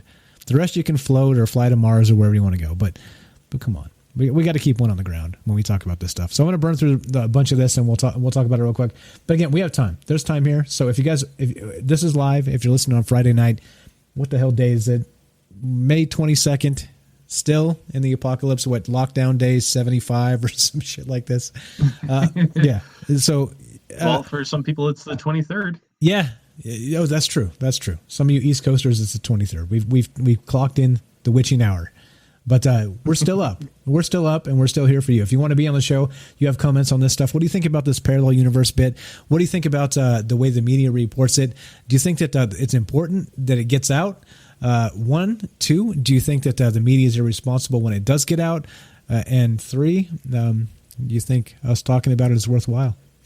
Just tell us what you think. And, all of the above. Number 4, do you think that they're going to add any fear porn to it? It's always fear porn. It's always fear. All of the. You mean D? All of the above. All of the above. Yeah. Okay. All of the above. All right. So if you want to be on the show, 702-957-1037. You can click the Discord link. You can find both of those on troubledminds.org, the phone number and the Discord, and you can be on the show that way. Just let us know, and we'll do it. We'll get you on the show, and we'll talk about this stuff. But yeah, okay. So we're gonna get to some Greek myths to finish this out. But let me burn through these articles real fast. But the thing is, that this is, again, back to all of this. The reason why we do this, the reason why we always talk about this, and the reason why tonight's show is not about aliens is because we've done too many aliens too fast. We need to slow down. Too much aliens. That almost makes us sound really bad. No. It doesn't. It's not really bad. It's just that, like, you don't want to be the alien guy. There's a lot of really interesting things to talk about, So it's like, we've always kind of, like I said, even way back in our very first shows, we talked about kind of having like a wide berth. And again, listen to Clyde Lewis, like the inspiration for this entire thing, because you can talk about many different things that are fascinating, that are consciousness level, that are multidimensional, that are aliens, that are not aliens, that are propaganda, that are CIA, that is disinformation. You know what I mean? And it seems like all of this stuff seems to kind of be attached at the hip too, kind of like I said earlier. So here we go, a couple good comments, and then we'll move on. Kelly says, see it, smell it, touch it, taste it, but is it real? We can only see 3% and hear like 5% of what's really out there. And yeah, I agree. Elizabeth says no fear porn here. Yeah, no. Not hopefully not. We're not trying to do fear porn here. Sherry says astral travel can do all no limits. Do all no limits. Okay, I'd love to hear that. Paul says I resemble that remark, and I think that means the negative remark I made. I'm pretty sure. I forgot what I said. See, the thing is, my brain works really, really fast, and then I forget what I just said. So there we go. I have like a really. I have that problem too. It's called foot and mouth. Yeah, I have like a hot set of RAM, but my hard drive is failing or something. Something's going on. All right. So here we go. So let's burn through the rest of this stuff. So okay. So I'm gonna be fast. So you guys got to keep up. You guys got to keep up here. All right. So here we go. So MNN.com, Christian Cotroneo. Right. Good article. Here we go. We got Mysterious Universe. All right. This is another podcast. They're actually like one of the OG podcast. Like they're very good. If you haven't heard them, they're a couple of blokes from Australia, and they're really, really good. Right. This is from by Brett Tingley. This is from 2018. Right. This tells you, right. Mysterious radio signal heard from deep within the earth. Okay. So again, I'm just blow through these headlines and link these things so you can check it out. Do check out Mysterious Universe. I can't recommend them enough. If you like us, they're better. They're like 2.5 or maybe 5 or 10 times better than us, but because they've been doing it for like 15 years or something. So, credit where credit is due. They're very good. And they talk about all this kind of thing. So if you've never heard of Mysterious Universe, I highly recommend it. Check it out on, all the places you can check it out. I'm not going to, this isn't going to turn into a commercial for them, but they reported this in 2018. Is kind of the point, right? So all the media kind of pours out, and then like the pioneers have been talking about this shit forever. All right, here we go. Always listen to the pioneers. Yeah, right. Like at least the people that aren't beholden to the corporate dollar or the Chinese dollar or whatever it is. There we go. Okay, there we go. Okay, so here we go. So this is CBR.com. I thought this one was fantastic. We have to look at this real fast. Again, we're going to blow through this because we're going to get to Greek myth and finish this up. This is CBR.com. NASA may have just confirmed a parallel mirror universe. And it says, yes, really. And this is May 21st. This is yesterday, right? Yesterday. Yeah. So, and it has, Spock and Kirk, from the old original Star Trek. Like, how good is that, right? I was like, oh, hell yeah, finally, somebody uses a good thumbnail here. We don't have to have people with Confederate flags and don't tread on me as a thumbnail. We're crying out loud. But Spock okay. is really rocking that, whole goatee thing. Yeah, you like the goatee? It's pretty good. Pretty good stuff. Yeah. Freaking awesome. Pretty good stuff. Okay, but you get the point, right? So we're going to keep on motoring through these. Here's another one. Above top secret. Now, I pulled this one up because this is interesting, and I want to read just a part of this. And so just like you guys have really good comments, there's a really fantastic one in here. And they're talking about neutrinos. Are they the spirit particle? The spirit particle, right? So Dr. Peter Gorham, which is the guy we talked about, a physicist at the University of Hawaii who was then leading the neutrino detection project in Antarctica. Dr. Gorham said he and his team are trying to be the first scientific group to detect the highest energy neutrinos in the universe. This led to a brief exchange between Herzog and Dr. Gorham. Herzog says, yeah, but what exactly is a neutrino? And this is what Gorham said. And highlighted in red in this, I linked it. You guys can read the whole thing in its entirety. Here's what he said regarding what exactly is a neutrino. He said, the neutrino is the most ridiculous particle you could imagine. 1 billion neutrinos went through my nose as we were talking. He continues, so the universe can't exist the way it is without the neutrinos, but they seem to be in their own separate universe, and we're trying to actually make contact with that otherworldly universe of neutrinos. He continues, almost like some kind of spirit or God that I can't touch, but I can measure it. I can make a measurement. It's like measuring the spirit world or something like that. You can go out and touch these things. How about that? The spirit particle? Or they'll go out and touch you. How about that? It's touching us entirely. So, okay, think about it this way. If you want to go a little science fiction, right? He's saying the spirit particle. What if it's like the Force, right? Well, they say the midichlorians. Yeah, binds all things together, right? Binds the universe together. Like the maybe this is what we're talking about. Maybe this actually exists, right? Maybe this is part of telepathy or astrally traveling, or all of that.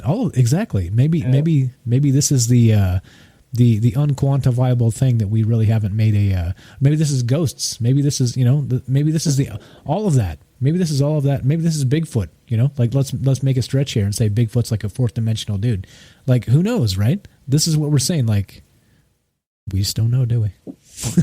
And it's fascinating. But anyway, and that's the thing, is the possibilities are endless. Yeah, no, exactly, and that's why we talk about them. So again, they got links on this thing. Links, as always.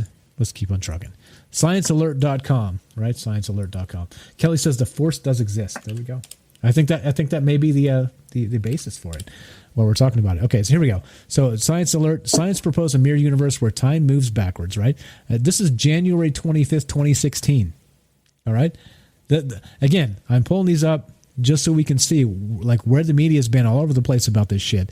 And so now, for some reason, it's like hit the news wire in the last 3 days. All right, so there we go. This one was 2016. All right, anyway, keep on moving here. MSN.com. Is there a mirror universe? Researchers in Antarctica observe mysterious particles that some argue is evidence of a parallel world formed at the Big Bang when time runs backwards.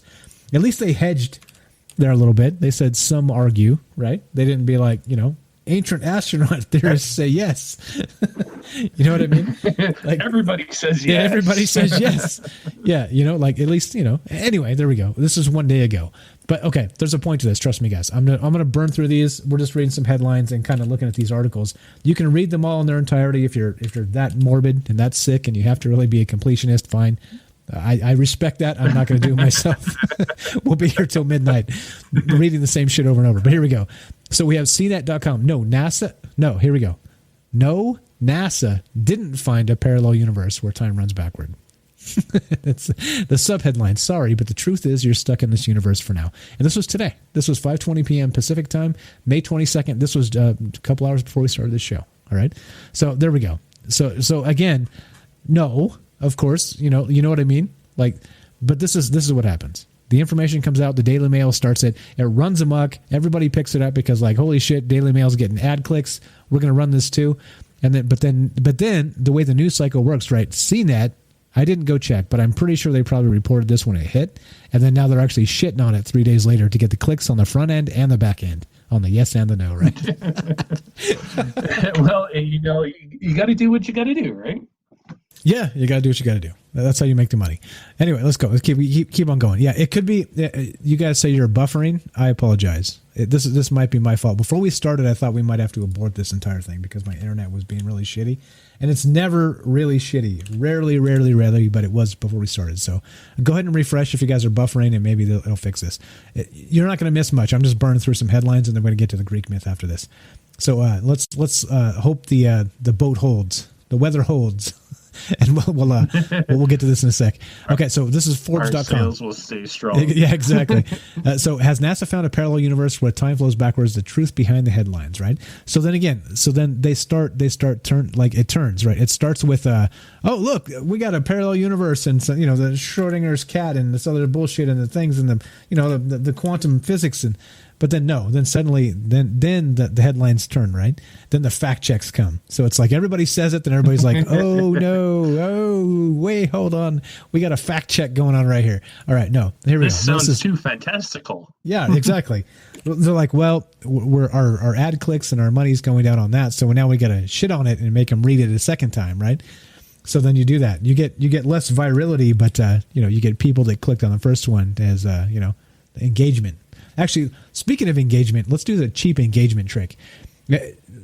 Everybody type in the chat if you've heard of this before I talked about it tonight.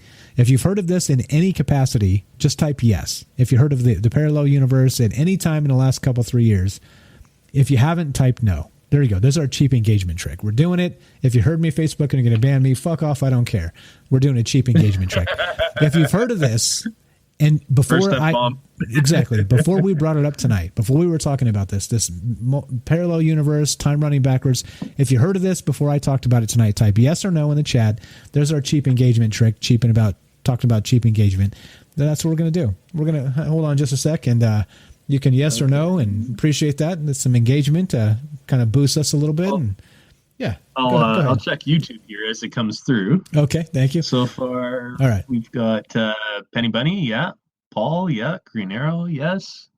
All right, we got some yeses. Everybody's here. We got Robert says yes. We got Nikki says yes. There we go. The cheap engagement trick. Paul's laughing at me. The cheap engagement trick. Hey, what are you going to do?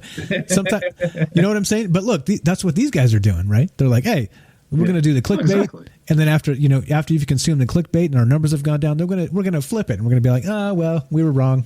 Click it again. Thanks, guys. suckers. Yeah, no. Okay, here we go. Okay, so it seems like everybody here's heard of it. I didn't see one no yet. No, still looking for a no. I haven't seen one either. Still looking for a no. Everybody's heard of this. Okay, good. We're in the right place then. That means okay. So let's go with marketing. We've hit our niche audience. We've got the right targets here. Excellent. Everybody's heard of this. Excellent. All right, here we go.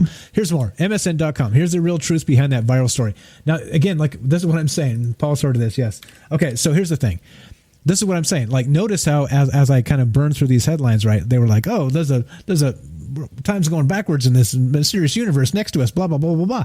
But then suddenly, now as I'm kind of cruising through these links, it's like, wait, here's the real truth behind the story of the blah, blah, blah, blah, right? Or, no, NASA didn't find a thing. And let me tell you the real story. And the real story is just like we started it. The first 3 links we did were the real story. It was a paper. It was behind a paywall. And there were some quotes from some really smart scientists, right? That spent a lot of time doing this. And there was an anomalous thing they couldn't explain, right? That's the truth. All right. But you see how all of this like cascade of like bullshit headlines from one end to the other is really what we're talking about here. Like Kelly said earlier, it's all just theories, right? Yeah. But again, they're kind of pushing this stuff like it's not. It's just not. Anyway, here we go. Unilad. I think we're done. I've got another 10 of these. We're not gonna motor through these because you guys get the point. You guys get the point. I don't think we need to melt their brains anymore. Yeah, I don't think so. But again, I'm going to count them. 1, 2, 3, 4, 5, 6, 7, 8. Yeah, 9. I have 9 more articles where they're talking about this and it flip flops. It goes from yeah, it's here. No, it's not here. The truth behind it. No, they didn't find it. Yes, they did find it. Everywhere in between, right? We're talking about one thing from one scientific paper, one group of people in Antarctica, like maybe 6 people, I believe it is. It's something like that. And now this is the way the media works. I know you feel my frustration with this, and that's why we're talking about it. Yeah. Okay. So okay. It definitely gets you kind of infuriated, especially when you're trying to sort everything out, and then it's like with the start of the article, and like let's say MSN, as you just had up there, it's like, oh yeah, we found the scientists found this, and then all of a sudden it's like a couple months later, it's like, oh no, wait, they didn't. That was our bad. We were misinformed, so on and so forth. And it's just like, really, like, come on, it's like pick a side. Yeah, or at least pick in the middle. Not only that, they don't even ever like apologize and say we fucked up. You know what I mean? No, like, they don't. It's like it's just like it's one thing. Now listen. Now we talk about a lot of things on this show. We talk about time travel. We talk about some shit that's out there. Okay, but we're never like, hey, this is reality, guys. Get over it. You know what I mean? Nothing's ever like we're in the middle of the conversation. Hopefully, we do our best to stay in the middle. We don't tell you anything's right or wrong. Like, let's just talk about it, the possibility. If they write articles like that, they're in the clear, but they can't because they want clicks. They want you to go, oh, well, they found a parallel universe. Click. Like, come on, guys. Not us. Yeah. You're here because you're smarter than that. But I mean, people of the world. Come on, people of the world. Like, pay attention to what the press is doing. We got a phone call coming in. We'll take this in just a sec. What's up, Rolf? I see you there on YouTube. Thanks for showing up. Let's see. What else do we got? Let's see. In buffering world, nothing really matters at all. Well, that's okay.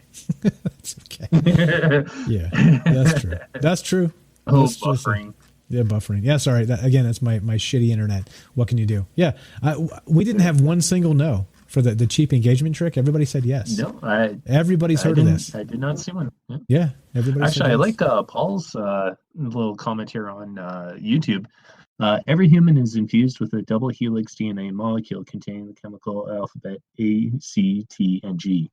In different combinations, these sentient building blocks provide the fuel to create comet change. And yeah, it's exactly that. We have been given the blueprints to create, to change things, like through procreation, right? We have kids that are running around, and their kids are going to have kids, and their kids are possibly going to have more kids. But everything changes as the different DNAs mix, And that can also be, related also with the parallel universes, right? Now that, we have ours, and then now we have this possible reverse one. So, it may interact and create something completely new and unbeknownst to us. And, we're going into it, blind as babes. Yeah, and so not only that, so based on the DNA, and we create and create and create, right? It's like this chain of creation.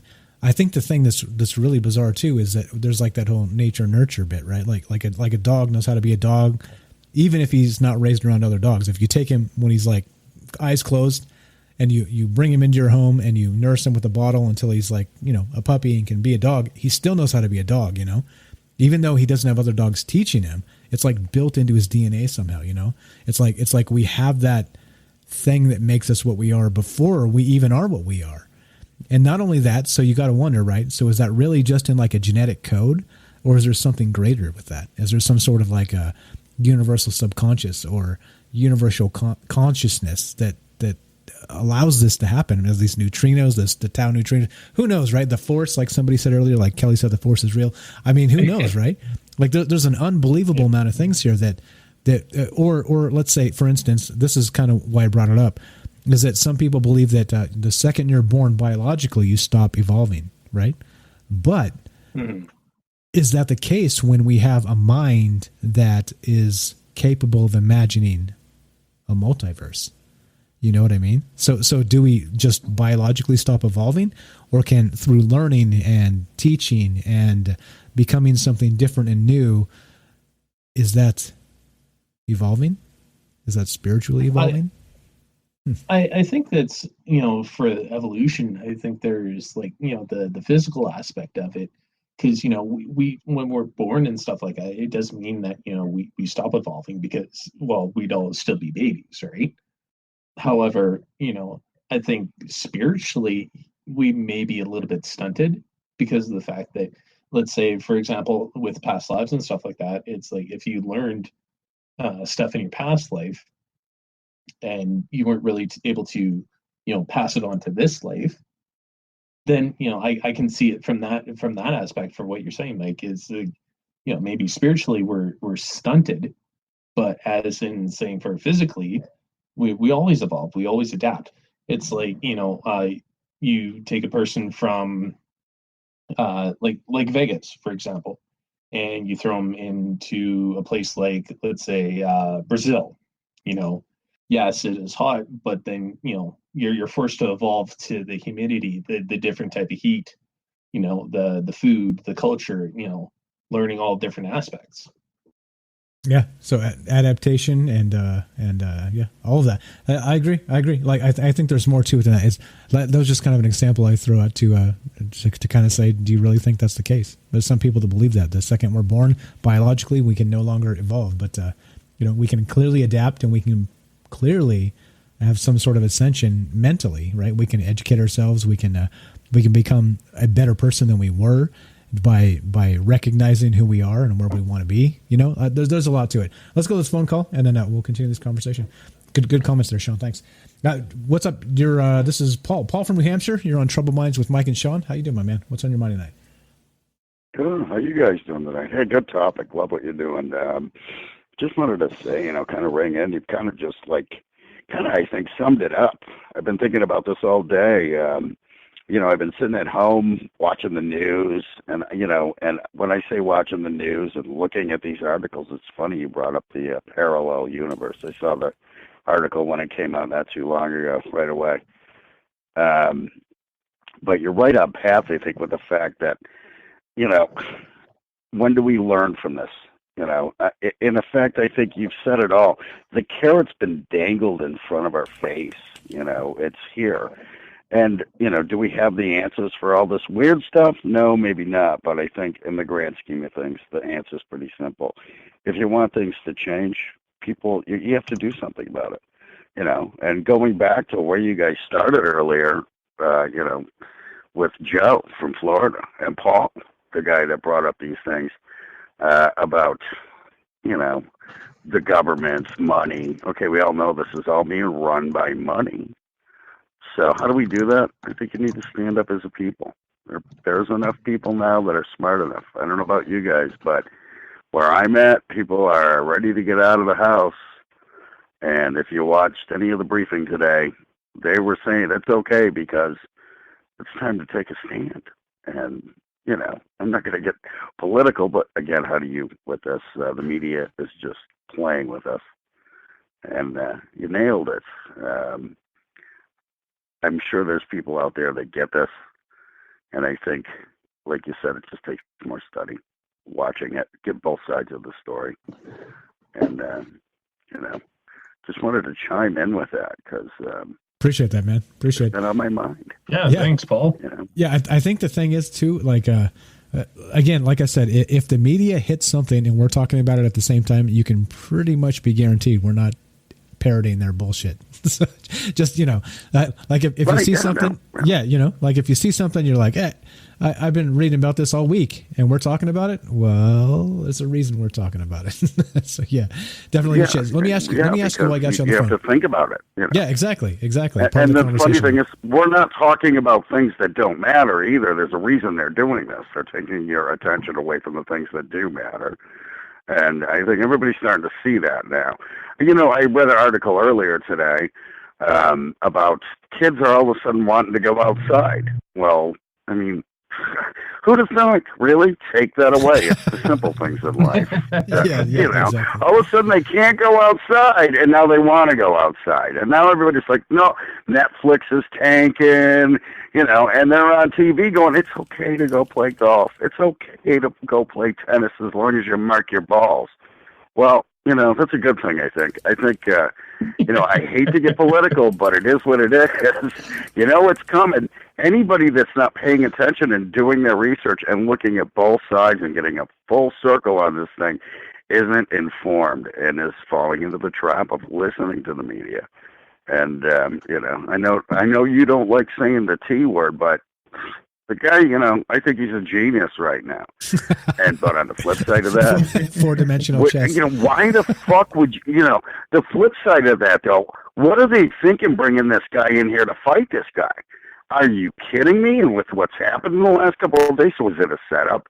Yeah, okay. It's all about money, guys. And if that's what it's going to be about, then vote for Trump. But if you want it to change, you can't vote for Biden because that's going to fuck us all. That's just going to fuck us right up. There's no vote that will change anything, guys. There's no vote that will change anything. Yeah, that's my opinion. Right. So we need to, you know, I saw a comment earlier, great comment, you know, back 200 years ago, they dragged the politicians outside and beat them up and, you know, then there'd be a new politician. And can we do that now? But, you know, vote. That's all I can say, vote. It's got to start somewhere. And, you know, it starts in the governor level. You got an idiot governor in your state, go vote for somebody that at least has a clue and do some research about these people.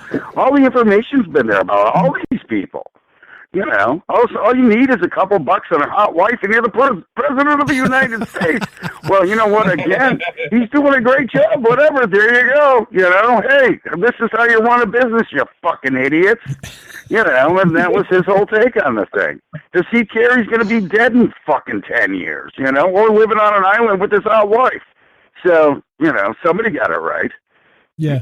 Okay. Before there you go. There's the rant, guys. There's the rant. Wait. Before you take off, I got a question for you, real quick. So, how do you feel about that? Do you think so? Some, like I said, some people think that when you're born biologically, you stop evolving. Do you think that there's evolution that happens after the fact by us, in a simple way, becoming better people? I don't think it's. Go ahead. Yes, I don't think it's so. Yeah, I get exactly what you're saying, Mike, and I don't think it's a DNA evolution, and then again, it might be. There's definitely some petri dish going on this planet. You know where I lie with this. I'm the creepy alien guy that just happens to have the information that might be able to prove this shit. But I think it's more of a spiritual thing, too. So when you look at all these things, parallel universes, afterlives, there's something going on, and I know that from experience. And, you know, I can talk about it all night and get into all the, things that have happened to me. But when you look at it in a big picture, I think it, has to do with DNA. But you need to teach people. And And, some people can't learn, and some people do learn. And I think we're getting there. I think as a planet, we're getting there. We're evolving. But it's not the Darwinism type of evolving. We're not just growing older and getting smarter. It's more of a jump start. We had a jump start. Like I said, the carrot's been dangled in front of our face right now. It's going to take more time. There's nothing we can do about it right now, brother. There's nothing we can do except what you're doing. Bring more awareness. No. Do it in the right way. Wait. That's really nice of you to say that. But Sean's here. Sean's here with us. You've called in tonight. We've got tons of people in chat. It's no longer just me. In the old days, it was just me. No, it's Sean too. Absolutely, all it's you us. guys. No, it's everybody. Us. No, it's that's us. what I'm saying. Yeah. It's everybody, and that's what we need. Yes, and that's exactly. And I think I'm seeing it too. It's amazing the people that I've met throughout my lifetime that eventually wake up that we're going to church and had a bad relationship and did the right thing. And, we all make mistakes, and everybody's going to get tempted by the wrong thing. But I think in the grand scheme of things, it's something you evolve with as, in your mind, and it's a spiritual thing. There's, I've been tapped on the shoulder. I'm sure plenty of you out there have. That's why you wake up, something clicks that switch. And is that Darwinianism level? Are we just getting, no, I think it's, a grander scheme. And I just don't think it's a race, though. That's the problem right now. We're getting close, though, it seems. We're getting close. I think what you saw in the last few weeks, like you said, the timing is weird. So it's one of two things, man. Armageddon's coming and they know it. And that's the conspiracy theory and, terrorists in me. Bring on the alien invasion. I've said it all along. At least I have a chance, or maybe we're going to wake up and, this next election, he gets reelected and we don't have to listen or watch Joe lick, pictures of his Trump's wife, because I don't know what's this guy going to do. Are you flipping kidding me? I mean, come on. Okay. And, I can't. Okay. I mean, on the day after the election, you should be the guy asking the media questions, by the way. I know, guys, sorry. Anyways, you need to be the guys asking the media these questions, but it'll never get found, So, do that thing about with, cheap, what did you call it? Cheap traffic stuff, Get it on, man. Whatever you got to do. Cheap engagement. Cheap engagement. Be heard. Cheap engagement. Be heard. And you know how you be heard? I'm going to end now. Go out and vote. That's what I'm going to say. Go out and vote for your governors and and it starts there. It starts with the people, There you That's go. all I can say. And anyway. so one more cheap engagement trick while we're at it, while we got Paul on the phone. Has anybody here heard of Paul from New Hampshire? Type yes or no in the chat. One more cheap engagement trick. If you have or haven't, no problem. Just go ahead and type I hope it's a lot of no's. Appreciate it, Paul. Have a good night, my man. Thanks for calling. You are a funny cocksucker. All right, thanks, brother. All right, thanks, I'll man. talk to you later. Night. There we go. Paul from New Hampshire. Cheap engagement trick. Go ahead and type yes or no whether you heard of Paul from New Hampshire before. If you have or haven't, it's all good. Nobody's feelings are hurt. We're just making jokes here. Okay, so all right. So now all this talk about time running backwards. Okay, if you could turn back time, right? I didn't have the share song queued up. Actually, hold on. Let me do one more. I got Michio Kaku Part 3 on this. Just the very last part of this Michael Savage interview. Got 3 parts, and then we're going to do the actual Greek myth to end this, and then we'll talk about it. This is what inspired the whole thing. Sean this morning said, "Hey, what's up? How about this Greek myth?" I was like, "Yep, let's do this," and we did this, and this is what this turned into. And I'm telling you, we got this. We got the tools. We got the talent, guys. We can do this. If you want to do a show, Sean, you already know this. Contact me. Let me know. Give me a day or so. If you can get me early in the morning, if I'm awake. Some early mornings I'm not awake. But if you can get me the day before, like it doesn't. Yeah, exactly. It doesn't have to be like set it up a month in advance or anything. Like literally, Sean sent me a message this morning and said, "Hey, how about this?" And I said, "All right, we got to make it relevant," and we did. Right? Like we did. You're about to find out how we made it relevant as we bring this all back around. One more time, this is Michael Savage talking to Michio Kaku about this parallel universe bit, and then we're going to go on to Greek mythology and end this up. Here we go. Part 3, action. No. Look, I have a friend who's a very, well, let's say well educated, medical doctor, a PhD in neuropsychiatrist, and he says, I don't believe in God, I don't believe in an afterlife. He said, when the electricity stops in your brain, you're dead. Would you argue that that's not necessarily true? Well, I would argue that in our universe that you can see and touch, that you see in a mirror, that when you die, chances are your atoms will disintegrate and you'll turn to dust, okay? But like I said, you exist in multiple states. When you look in the mirror, you're taking an average. An average. Okay, that was a bad idea. We're having technical issues here. I'll link this interview, and you guys can check it out. You can listen to it in its entirety. I only clipped a few minutes out of it, but it's like a 15, 20-minute interview. So there you go. You can listen to it. There we go. Apparently, I thought I was going to be cute by smashing it in there. Well, apparently, my memory leak had other ideas. The tech gods denied it. Yeah, that's what they do. Have a good night, Kelly. Thanks for showing up. Let's see. Yes. We got some cheap engagements. Yes. Robert says Frank escaped into the parallel universe, and that could be right. Like, who knows? If anybody has been in contact with Frank, let me know, because I'd love to hear from the man. I hope he's okay. I don't know what else to do. I don't know what else to do. Matt says, in the great state of Pennsylvania, we have Governor Wolf, who needs to be removed from office now. And you're not the only one. there are many other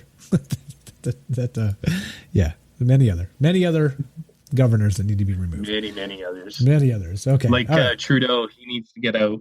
Trudeau, Prime Minister of Canada. Yeah, Mr. Blackface himself. Have you heard about their recent thing with the OIC? No. What happened? Tell me. Pretty much it's a big gun ban. I did hear that. I did. Gun grab. I did. I actually looked at the list of guns. Did you know this? Check this out. So assault rifles have been banned in Canada. All right. That's what he's talking about. I did see this. Now, on the list of actual bans, they put a list of company names. They put Black Rifle Coffee on the list of bans.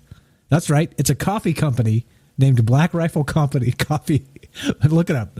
Black Rifle Coffee Canada. Search that. See what the hell happens. I'm telling you, they banned Black Rifle Coffee because it's called Not Black only Rifle. that, but they also banned some airsoft guns, some pellet guns. Yes. There's some shotguns that are now illegal. Yes, Like, exactly. Are you absolutely insane? Yeah, well, natural rights are a funny thing, right? That's the whole thing about natural rights. They're supposed to be non-negotiable, no matter what, ever. Well, in this case, yeah. I'm going to hold on, guys. Give me just a second here. I'm going to play some music, and I'm gonna reset my thing here so we don't have like that stuttering when we do this myth here as we finish this up. So give me just a sec. Unless you want to take the floor for like a minute or so. You want to do that, Sean? Yeah, sure. Couple minutes. Go ahead and ramble on. I'm going to mute myself. I'm going to fix this real quick, and then we'll be able to play the thing. So tell us more about the ban and consciousness, whatever. Go get it. I'll be right back. Well, with the ban, it's actually kind of interesting how they're saying.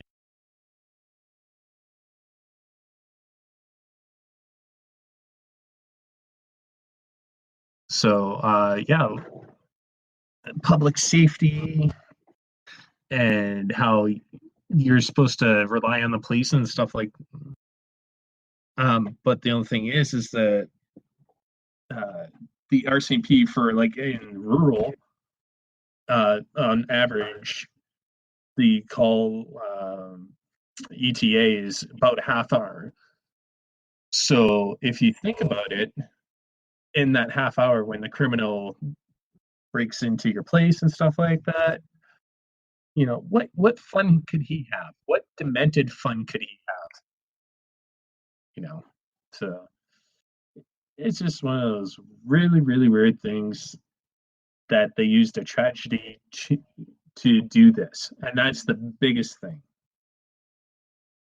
is, you know, using a tragedy to you know, make such a big gun grab. So I'm here. You're doing great. Hold on one sec. Another minute. Go. Okay. It's restarting here. You know,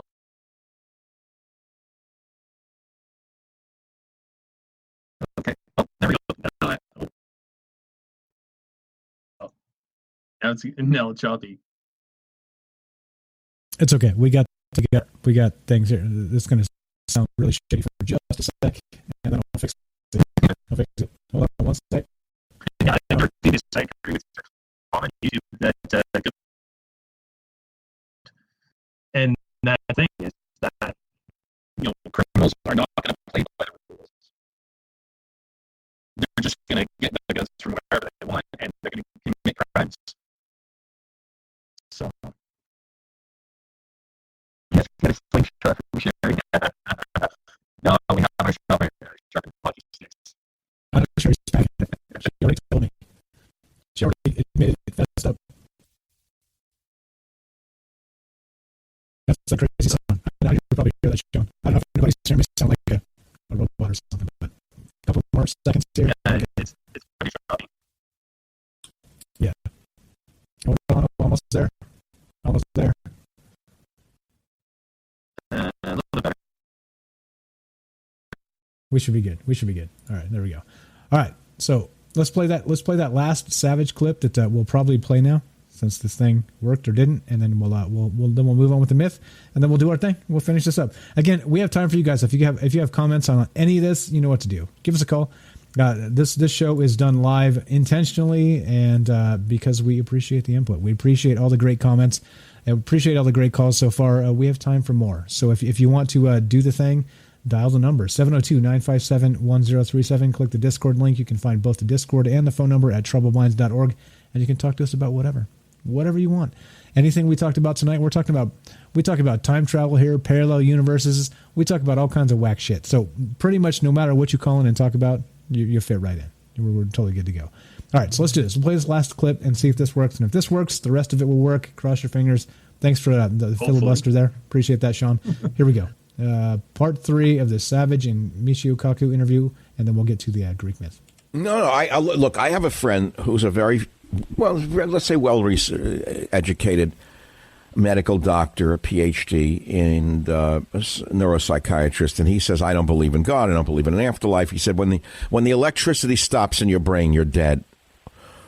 Would you argue that that's not necessarily true? Well, I would argue that in our universe that you can see and touch, that you see in a mirror, that when you die, chances are your atoms will disintegrate and you'll turn to dust, okay? But like I said, you exist in multiple states. When you look in a mirror, you're taking an average over thousands of different universes. And in some of the universes, you decided to go to school, you decide to marry this person, you decide to change careers. And in these other parallel universes, you could survive, perhaps, even if you are dying in this universe. So it means that people you know and love that have died in our universe are not necessarily dead in other universes. Now, the trick is, and there's always a catch, the trick is to go between universes requires a technology far beyond anything that we can muster with our puny internet and our puny atomic bombs. But wait, but Dr. Kaku, this is fascinating to me. So it means that our, quote, schizophrenics, some of whom are seriously ill, hospitalized, medicated, do you think it's possible that some of these, quote, schizophrenics are actually existing or seeing these other dimensions? Well, like I said, we no longer vibrate in unison with Elvis Presley. So there is a universe where Elvis Presley is still alive. That universe has decohered from our universe. We no longer vibrate. Think of a radio. A radio tunes into one frequency, but it has a probability of tuning into any frequency you want. The difference is that you are now tuned to one frequency, but not the other frequencies. So in other words, at the beginning of time, all these universes could have been one, but we have since peeled off. The timeline has split. Okay, there we go. So basically just what Kelly was saying earlier, right? Like Michio Kaku, again, one of the foremost, at least most famous astrophysicists in the world here, is kind of saying that, like, we exist in more than one place at one time. And quantum physics kind of backs up that thought. And so if that's the case on a quantum level, that would be the case on a macro level as well, right? So Yeah, there we go. There we go. Again, I wanted to play that. I thought it was pretty good stuff. I was a little bit surprised that that's not really the type of conversation that happens on the Michael Savage show. If you guys are ever listen to that, you know me. I consume all the media. I listen to everybody, and I was a little bit shocked. I was like, wow, they're talking about this shit today. This is pretty cool. So there we go. That's why we haven't played a lot of Michael Savage in the past, because he's always Trump. Okay, but anyway, you stay with me, Sean. Let's do this, buddy. Yeah, I'm still here. Okay, let's lead this myth in here. So we got this Greek myth, and so we're talking about universes that you travel backwards in time, right? And so I kind of took the analogy to do we look behind us, right? Kind of like let's say in that sense that I was talking about evolving, right? Like do we stop evolving when we're born? And if we do you think it's valuable to look over our shoulder? Do you think it's valuable to not and only care about what's ahead and not behind you? The past is important, but is the future more important? And if you could decide between the two, what would you do? What would you do? What would you do? That's a good question. What would you do? Okay, so then, so go ahead and lead us into the myth here. What is this myth? I've got the entire thing clipped, so you don't have to tell the story. Just kind of an intro, real quick. All right, so this is the Greek myth of Orpheus and his wife Eurydice. And basically what it is Eurydice, she is, out and having fun and everything else like this. Orpheus is, a great music player and everything else like this. And there's a guy who, wants to be with Eurydice, but she's like, no, hey, I don't want anything to do with this. She ends up stepping on a snake and ends up going to the underworld. And the rest is history. No spoilers, man. Here we go. Here's part one. Nope. So basically, we're trying to equate this to time, right? So we say time travels forward, time travels backward. This seems to be like one of those Greek mythologies that ends up in a time loop, so to speak. And you'll see what I mean. Let's play this, and you'll see. Part one. Action. The story of Orpheus and Eurydice. The deeds of the immortal gods were told and sung at every fireside in Greece, and among these hero tales there was none more popular than the story of how Apollo built for Neptune the famous wall of Troy. Many musicians would have been glad to perform a similar service for the mere fame that it would bring them, but they feared that the attempt to imitate Apollo would only result in failure and ridicule. So no mortal ever presumed to say that he could make rocks and stones obedient to the spell of his music. There was, however, one musician, Amphion, king of Thebes, who was anxious to prove that his playing was equal to Apollo's, but knowing how unwise it was to vie with an immortal, he determined not to test his skill publicly, but to carry out his cherished plan at night, when men were dreaming in their beds. He was eager to build a high wall around Thebes, and to build it as Apollo did the wall of Troy. So, when the sun set and darkness crept over the earth, Amphion stood just outside the city gates and began to play on his lyre. Immediately the stones rose from the ground and moved rhythmically into their places in the wall, which soon rose strong and high, a firmer defence than any that could be built by men's hands. Another famous musician was Arion, who won not only praise for his great skill in playing, but also much wealth. Whenever a contest was held in which a prize of money was given, Arion was usually a competitor, and as his music was really finer than that of most players, he easily won the reward. Once he was returning from a festival in Sicily, whither many musicians had gone on account of the rich prize, and as he had come off victor, he was leaving the foreign shores well laden with gold. Unfortunately, he happened to embark on a ship owned by pirates, who had heard of his great wealth and were plotting to seize whatever part of it he had on board. Okay, there we go. That's how this thing starts again. This is one of the great romances in history. Trust me, it's going to all make sense. Here's part two. I'm going to just motor through this because we're a little bit long. What's up, Armando? Thanks for showing up tonight. Ash, thanks for being here. Here we go. Ash says Ash has something to say. So here we go. We're going to part two of the Greek myth. We'll work Ash out, and then there's only 5 parts. It's pretty short, 10 minutes or so total. So I'm going to just smash through this, and then we'll finish this up. So here we go. Part 2, action. As the easiest way to do this was to kill him, the pirates began to bind him with ropes that he might not be able to struggle when thrown overboard. Arion calmly accepted his fate, but begged the brutal crew to allow him to play once upon his lyre before going to his death. To this the pirates consented, and when the wonderful music filled the air, a school of dolphins swam toward the ship and kept close beside it, charmed by Arion's playing. Feeling sure that there was some magic in the music, the pirates hastened to throw the player and his lyre into the sea without waiting to bind him, but Arion did not drown as they had expected, for a friendly dolphin caught him on its back and swam with him to the shore, where he landed in safety. When, in the course of time, Arion died, the gods placed him, together with his lyre and the kindly dolphin, in the sky as constellations. The most famous of all musicians, except the one who played in the shining halls of Olympus, was Orpheus, son of Apollo and of the muse Calliope. When he was a mere child, his father gave him a lyre and taught him to play upon it. But Orpheus needed very little instruction, for as soon as he laid his hand upon the strings, the wild beasts crept out of their lairs to crouch beside him, the trees on the mountainside moved nearer so they might listen, and the flowers sprang up in clusters all round him, unwilling to remain any longer asleep in the earth. When Orpheus sought in marriage the golden-haired Eurydice, there were other suitors for her hand, but though they brought rich gifts gathered out of many lands, they could not win the maiden's love, and she turned from them to bestow her hand upon Orpheus, who had no way to woo her but with his music.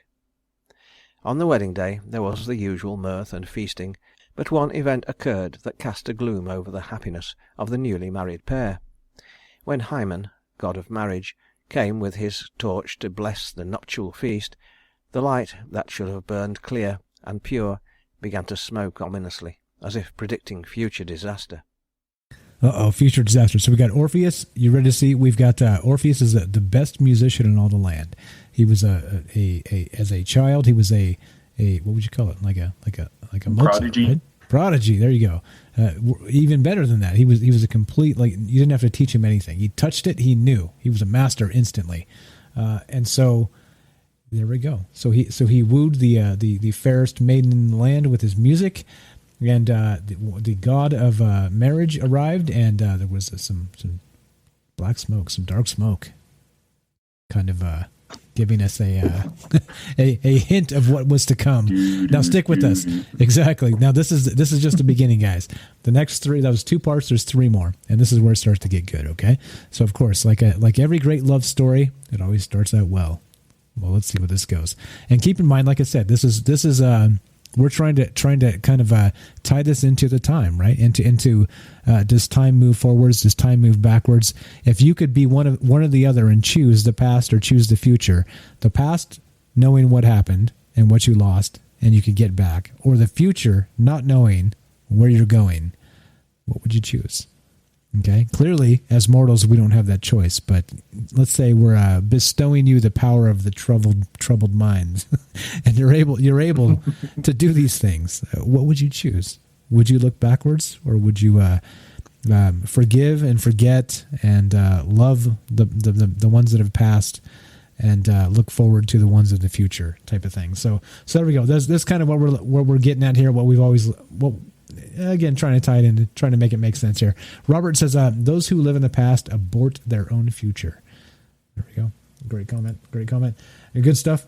Okay, here we go. Comment. Very good comment. So here we go. So again, what would you choose? The past or the future, given the two? Binary, straw man choice, go. More cheap engagement, type it. The past or the future, go. As we play part number 3. Action. The evil omen was fulfilled all too soon. For one day when Eurydice was walking in the meadow, she met the youth Aristaeus, who was so charmed with her beauty that he insisted upon staying beside her to pour his ardent speeches into her unwilling ears. To escape from these troublesome attentions, Eurydice started to run away, and as she ran she stepped on a poisonous snake, which quickly turned and bit her. She had barely time to reach her home before the poison had done its work, and Orpheus heard the sad story from her dying lips. As soon as Mercury had led away the soul of Eurydice, the bereaved husband hastened to the shining halls of Olympus, and throwing himself down before Jupiter's golden throne, he implored that great ruler of gods and men to give him back his wife.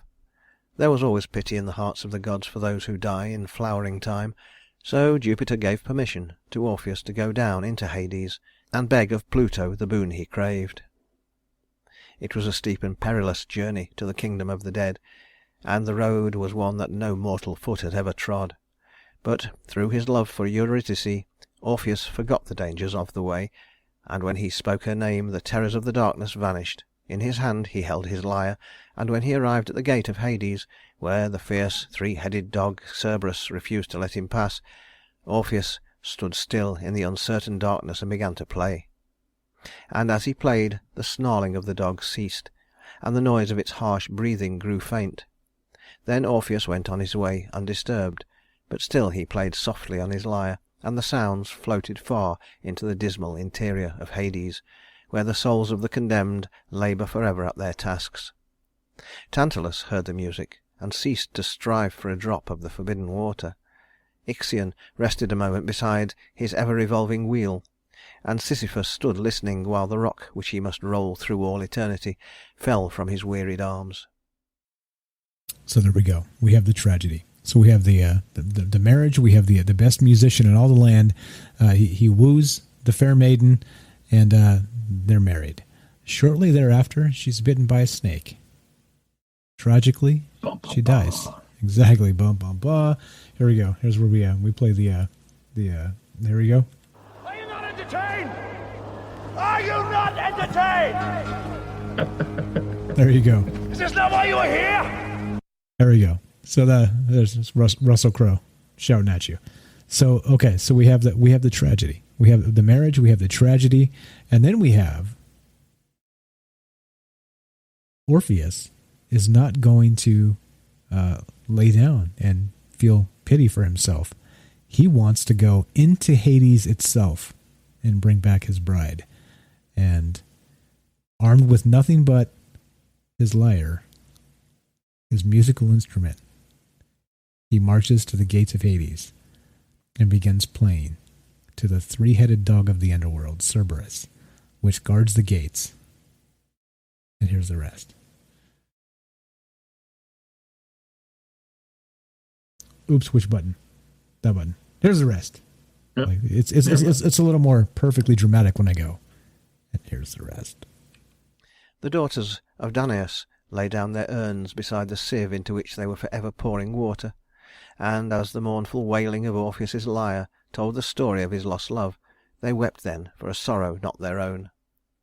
So plaintive indeed was the music that all the shadowy forms that flitted endlessly by shed tears of sympathy for the player's grief, and even the cheeks of the Furies were wet.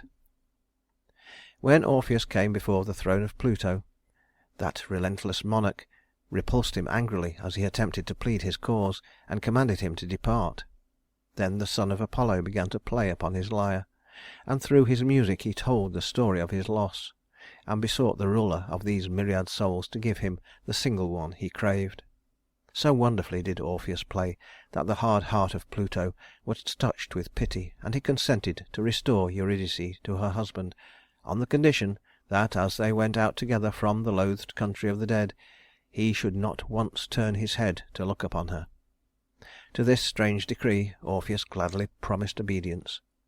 So Eurydice was summoned from among the million shadow shapes that throng the silent halls of death. Pluto told her the condition on which her freedom was to be won, and then bade her follow her husband. During all the wearisome journey back to earth, Orpheus never forgot the promise he had made, though he often longed to give just a hurried glance at the face of Eurydice to see whether it had lost its sadness. So there we go. The game begins. So Orpheus, go ahead. You do this, Sean. I'm talking too much. So Orpheus, turns around, hoping to see his, wife, because he thought that she had called for him, and then he turns, and sees her. Spoiler alert. Fade away. Does he turn? As she's calling out his name. Yeah. So of course, right? So they're stomping through. Think about it this way. Like you know that Tom Petty song, like that. You can stand me up at the gates of hell, but I won't back down. That's what this guy is, right? Like he's literally like he's taking his musical instrument and he's going to walk into hell itself to bring his bride back. And he's given one chance. And this one chance is this. He's allowed, based on his musical ability, the sadness of his song, to bring his bride back to the surface, back out of Hades. But the deal is, he leads and she follows. And if he looks back one time at her, before he reaches the real world, before he steps 1 foot out of Hades, he's done. And he can't have her back. And she stays in Hades forever. So they get there. Think about it this way: the amount of travel. Think about it, through the gates of hell, basically. Yeah, exactly. Just to get to the bottom here, and then you have to do all that on the way back, and not one time look back to make sure she's okay. The love of your life, right? The light of your life. And here we go, as it ends. They're close. He can see the light of day, and he believes he hears his bride calling behind him. Last part, action. As they neared the spot where the first faint glimmerings of light filtered down into the impenetrable darkness, Orpheus thought he heard his wife calling, and he looked quickly round to find whether she was still following him.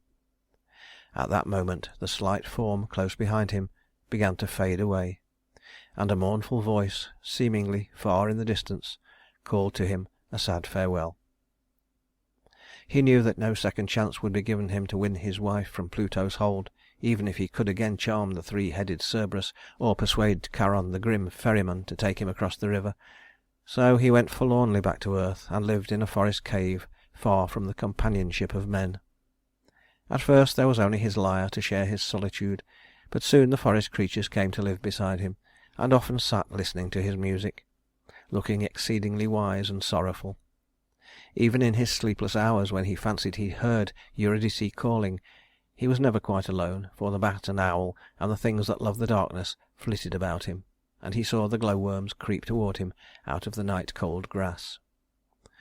One day a party of Bacchantes found him seated outside his cave, playing the mournful music that told of his lost love, and they bade him change the sad notes to something gay so that they might dance. But Orpheus was too wrapped up in his sorrow to play any strain of cheerful music, and he refused to do as they asked. The Bacchantes were half maddened by their festival days of drinking, and this refusal so enraged them that they fell upon the luckless musician and tore him to pieces. Then they threw his mangled body into the river, and as the head of Orpheus drifted down the stream, his lips murmured again and again, Eurydice, until the hills echoed the beloved name, and the rocks and trees and rivers repeated it in mournful chorus. Later on the Muses gathered up his remains to give them honourable burial, and it is said that over Orpheus's grave the nightingale sings more sweetly than in any other spot in Greece. Eurydice. So there we go. So this myth actually has several different endings depending on the source, but in most of them that I dug up, and I'll link the stuff that I pulled up, and you guys can check it out. As always, again, transparency. I'll link the stuff I found. If Sean's got anything that I missed, we'll link that as well. But most times, in the way this story is told, so we have he loses his bride to the snake. He goes to Hades. He plays his lyre to get him all the way down to the bottom. He woos Pluto, the god of the underworld, Hades himself, and then he brings his bride almost all the way back. And at the last second, through some trick of some sorcery, some witchcraft, some trick of the devil, he thinks he hears his bride call for help. And he turns and looks over his shoulder and has to relinquish her forever back to the underworld. So, I mean, yeah. And then, through one reason or the other, he ends up dead anyway, because he's in such a sorrowful state. No matter what the actual myth ends up being, his only way to get her back now is for himself to die. And so, there's your look forward, look backwards. Are we in some sort of a loop? What's going on here? Anyway, go ahead, Sean. I know I think you got shit to say. But yeah. Oh yeah, I always got stuff to say. Actually, in my book here that I have, it's called the Greek Myths, Gods, Monsters, Heroes, and Origins of Storytelling by Stephen P. Kershaw. He has in here that Zeus was he put his lyre, Orpheus' lyre, into the sky because of all the tragedy that had befallen and for how saddening everything was. You know, for someone to go through so much sacrifice and, you know, having to deal with everything, you know, just to have like your heart literally ripped out and, you know, taken away from you, you know, it would leave you in a super state, and, you know, having such musical talent and everything else like this, that, you know, having one of the gods be like, hey, you know what, it sucks what happened to you, let's, you know, kind of in a way immortalize you. Yeah, and again, like so he in the end, right, in the end, it's like it's that cycle, right? It's the life and death cycle. It's like I said, what do you choose, right? Given the choice, would you choose the future, or would you choose the past? Not knowing what the future brings, or you can have the past back, right? It's again pretty profound, and again, like kind of back to the beginning of this whole thing, when we have a parallel universe where time moves backwards. Okay, if we could choose, if we could somehow move into that spot, into that space, bring our consciousness with us and have back what we lost, what do we take it, right? And it seems like pretty much no matter what, right? The human condition is we have it's kind of like the poison fruit, no matter what, isn't it? Not knowing, or knowing what you lost. Yeah. Like you're damned if you do and you're damned if you don't. And that's kind of the cycle here. But again, yeah, like Nikki says, beautiful story. I agree 100%. It's you know, like a story of lost love. And, but again, think about the sacrifices that were made to even bring the story about. Pretty good stuff. Robert says, heck, if she was such an angel, how'd she end up in hell anyway? Hey man, don't you know? I don't think it was necessarily that she was in hell. She was actually in the fields of Elysium, which is another part of hell. It's like the 9 circles of hell. Well, there was I'm pretty sure in Greek mythology, like Olympus was the place of the gods, and so that was basically heaven, and immortals weren't allowed there. When you died, you went to Hades. I think it was like a definite thing. There was no hell. There was no heaven and hell like Christianity type thing. It was like you died, you went to Hades. No. That was it. But it was a terrible place because, you know, being dead's terrible. So I think that's the question. Sherry says that Mercury, Pluto, Jupiter is a threat. I'm not sure if you mean the planets or the gods. You tell me. I think she's talking about the gods. The gods. There we go. So they're not good. Not good. Well, as we can see, the story here didn't end up well. So they ended up together, but they were in the most murky, dismal place that you could conjure. So terrible. I laughed again. There's a rather interesting TV show that you know, just recently. It's called Upload. That has sort of the same similar context and feel to it as Orpheus and Eurydice. So what happened? You can't just drop it. You gotta brief me a little bit. Come on, I don't watch TV. It's a new show. It's on Amazon Prime. If you have that or something like that. But essentially, this guy, he's like I guess like a genius level coder. An accident befalls him, and he's given the choice of either, you know, taking a surgery that, you know, may have his chances of, you know, he may live, or being uploaded into a virtual heaven. And he's got a girlfriend, I guess, girlfriend / fiance, and she's just absolutely in love with him. And I've only seen a couple of episodes, but I did see the last one that they have for the season, and it's actually rather interesting. Okay, fair enough. I'll have to check it out. Again, this is the thing, right? This is what happens when people tell me like, you got to watch this thing. It's really good. I believe you. I just, you know, I don't know. I'm doing other things. I just don't watch a lot of TV. Ash, what's up, man? You're listening. Get your ass in here. Come on, Ash. Get your Ash in here. Let's see. Come on, Ash. Get your Ash in here, Ash. All right, there we go. All right, so if you got something to say, Ash, now's the time. Get your Ash in here. If you don't, man, well, I'm gonna call you out, and you'll forever be in the annals of this show as saying you're gonna show up and then not showing up. I'm sorry, quitter. Okay, so at the end of this, well, I mean, here's the thing, right? I don't know, right? I don't know, Sean. Triple thank yous, yes. because I like when you sent me a message this morning, you were like, "Hey, what are we doing tonight for the show?" Honest to God, I had no idea. It's like, damn it, I don't know, man. Like, why all the pressure? I don't know, man. I don't know yet. Why? Yeah. And he wasn't like badgering me, like, give me a sneak preview. He was like, "Oh, well, how about this?" I was like, there's some ideas there. We could work with that. So yeah, anyway, that's what I'm saying, right? So many thanks to Sean here. I appreciate it, my man. Yeah, like there's inspiration comes from many places. And like we've done a lot of aliens recently, some crash landings in Brazil, some Sweden stuff, we had UFO Joe on. We've had a lot of UFO stuff. So I think I was definitely not going to do aliens or UFOs today. So when Sean popped up this morning and said, "What's up? You want to do some Greek myths?" I was like, hell yeah. Hell yeah. But there it is, right? That's what I'm saying. And so we're at the point in this, like we know each other well enough. If you guys are hanging out, if you're still here, you know me, I probably know you. And it's open. Like, this is an open show. Again, you don't have to have the UFO blog like Linda Moulton Howe, like I always said, or your own website or show or anything. Like, this is the people's show. This is our show. So if you want to do this, Sean, you're always welcome. Anybody else out there, if you want to, even if you think you can't hang for like 3 hours and you get shy or whatever, it's fine. Come and hang out for 15, 20, 30 minutes.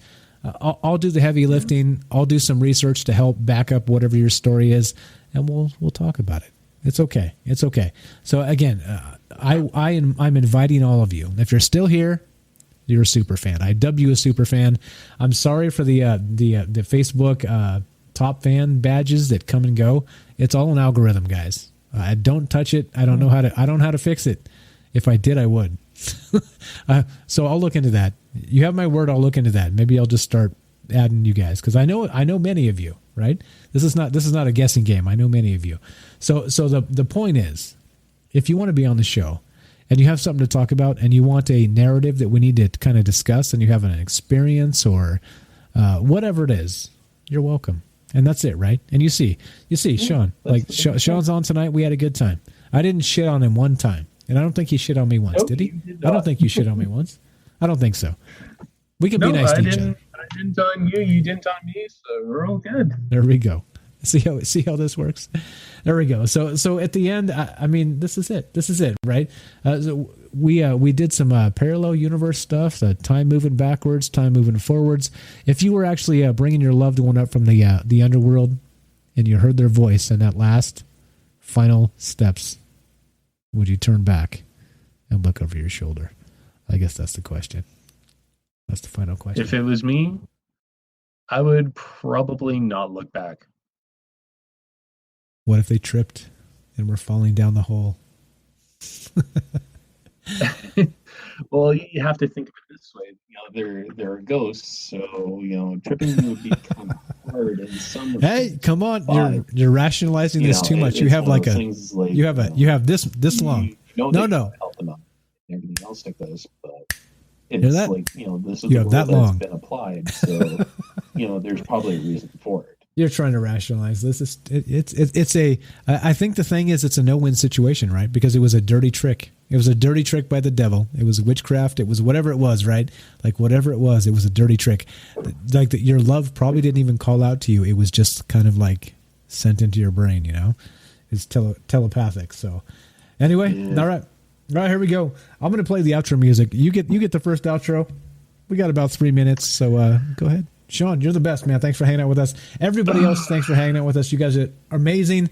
If you're still here, you guys are my favorite of the favorites, right? I say everybody's my favorite. I am lying. You guys that are still here right now are my favorite of my favorite. And if you just type favorite in the chat, I'll know you're still here for some more cheap. More cheap entertainment. There you go. There you go. There you go. Type favorite in the chat. We're going to play some outro. Thanks for hanging out. We hope you had fun. We had fun. Here we go. We always have fun. You're up, Sean. All right, everyone. This is Sean, your favorite Canadian here. I'd like to say to all y'all, keep your minds open and have that go bag always ready whenever things go sideways. I'd like to also say you're welcome to Sherry and Nikki and Robert and Matt. You guys have always been around. Liz, same thing. Penny Bunny, Juan Carlos, you guys are awesome. And I hope you guys keep listening and that you're gentle in your review. There we go. There we go. At the end of it, I can't give Sean thanks enough for the inspiration. Thanks enough for your time. Thanks enough for being here and putting up with my shit because I know I ramble. But we had fun, right? You have a good time? Yeah, we always have fun. I had a good time. You guys are the best. We got favorites. We got Matt says favorite. We got Robert says favorite. We got Elizabeth says Jello shots. You're still here. Good enough. Also my favorite. Nikki says favorite. Sherry says thanks, guys. Thanks, Matt. Good show. Appreciate it. We'll looking forward to calling it on next Friday. No problem. We got, what else do we got? We got Juan Carlos gets a favorite as well. If you guys are still here and I missed you and you're too shy to chat, no problem. You're still my favorite. I promise. I promise you're still You're my favorite. all our favorites. You're all the favorites. That's how it goes. All right. So at the end of this, the conversation continues, God willing. We're going to talk about more shit come Tuesday. Tuesday, 8 p.m. Pacific, 11 p.m. Eastern. Tell a friend. Leave us a review on iTunes if you want to help us out. Leave us a review on Stitcher, any of those other places, right? You let somebody else know with a review, they'll come. You tell somebody else you know, you tag them on Facebook, whatever, they'll come. I have fun. I hope you have fun.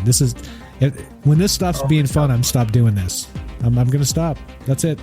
So as long as this stays fun, I'm going to keep doing this. Again, thank you so much for hanging out, guys. You're all the best. Larry, a favorite. Yes, Larry gets a favorite too. You guys are all the favorites. Yep. Thank you for being here. Again, like I said, if you're here my last ramble, you guys are amazing because it's a long damn show and we talk about a lot of whack shit. So there it is. There it is. All sorts of fun stuff. There it is. At the end, like I've tried to say 3 times now, that I just can't because I just keep talking. I'm going to do like 24 hours one day. You'll see. One day I'll set a world record for the longest talk show in existence. You'll see. Here we go. At the end of this. Thanks again, Sean. You're the best. Thanks to everybody else. You're also the best. You're listening to Troubled Minds Radio. I'm your host, Michael Strange. So I'm here with Sean, our favorite Canadian. Thanks for hanging out. From our Troubled Minds to yours. Have a great night. Night, y'all.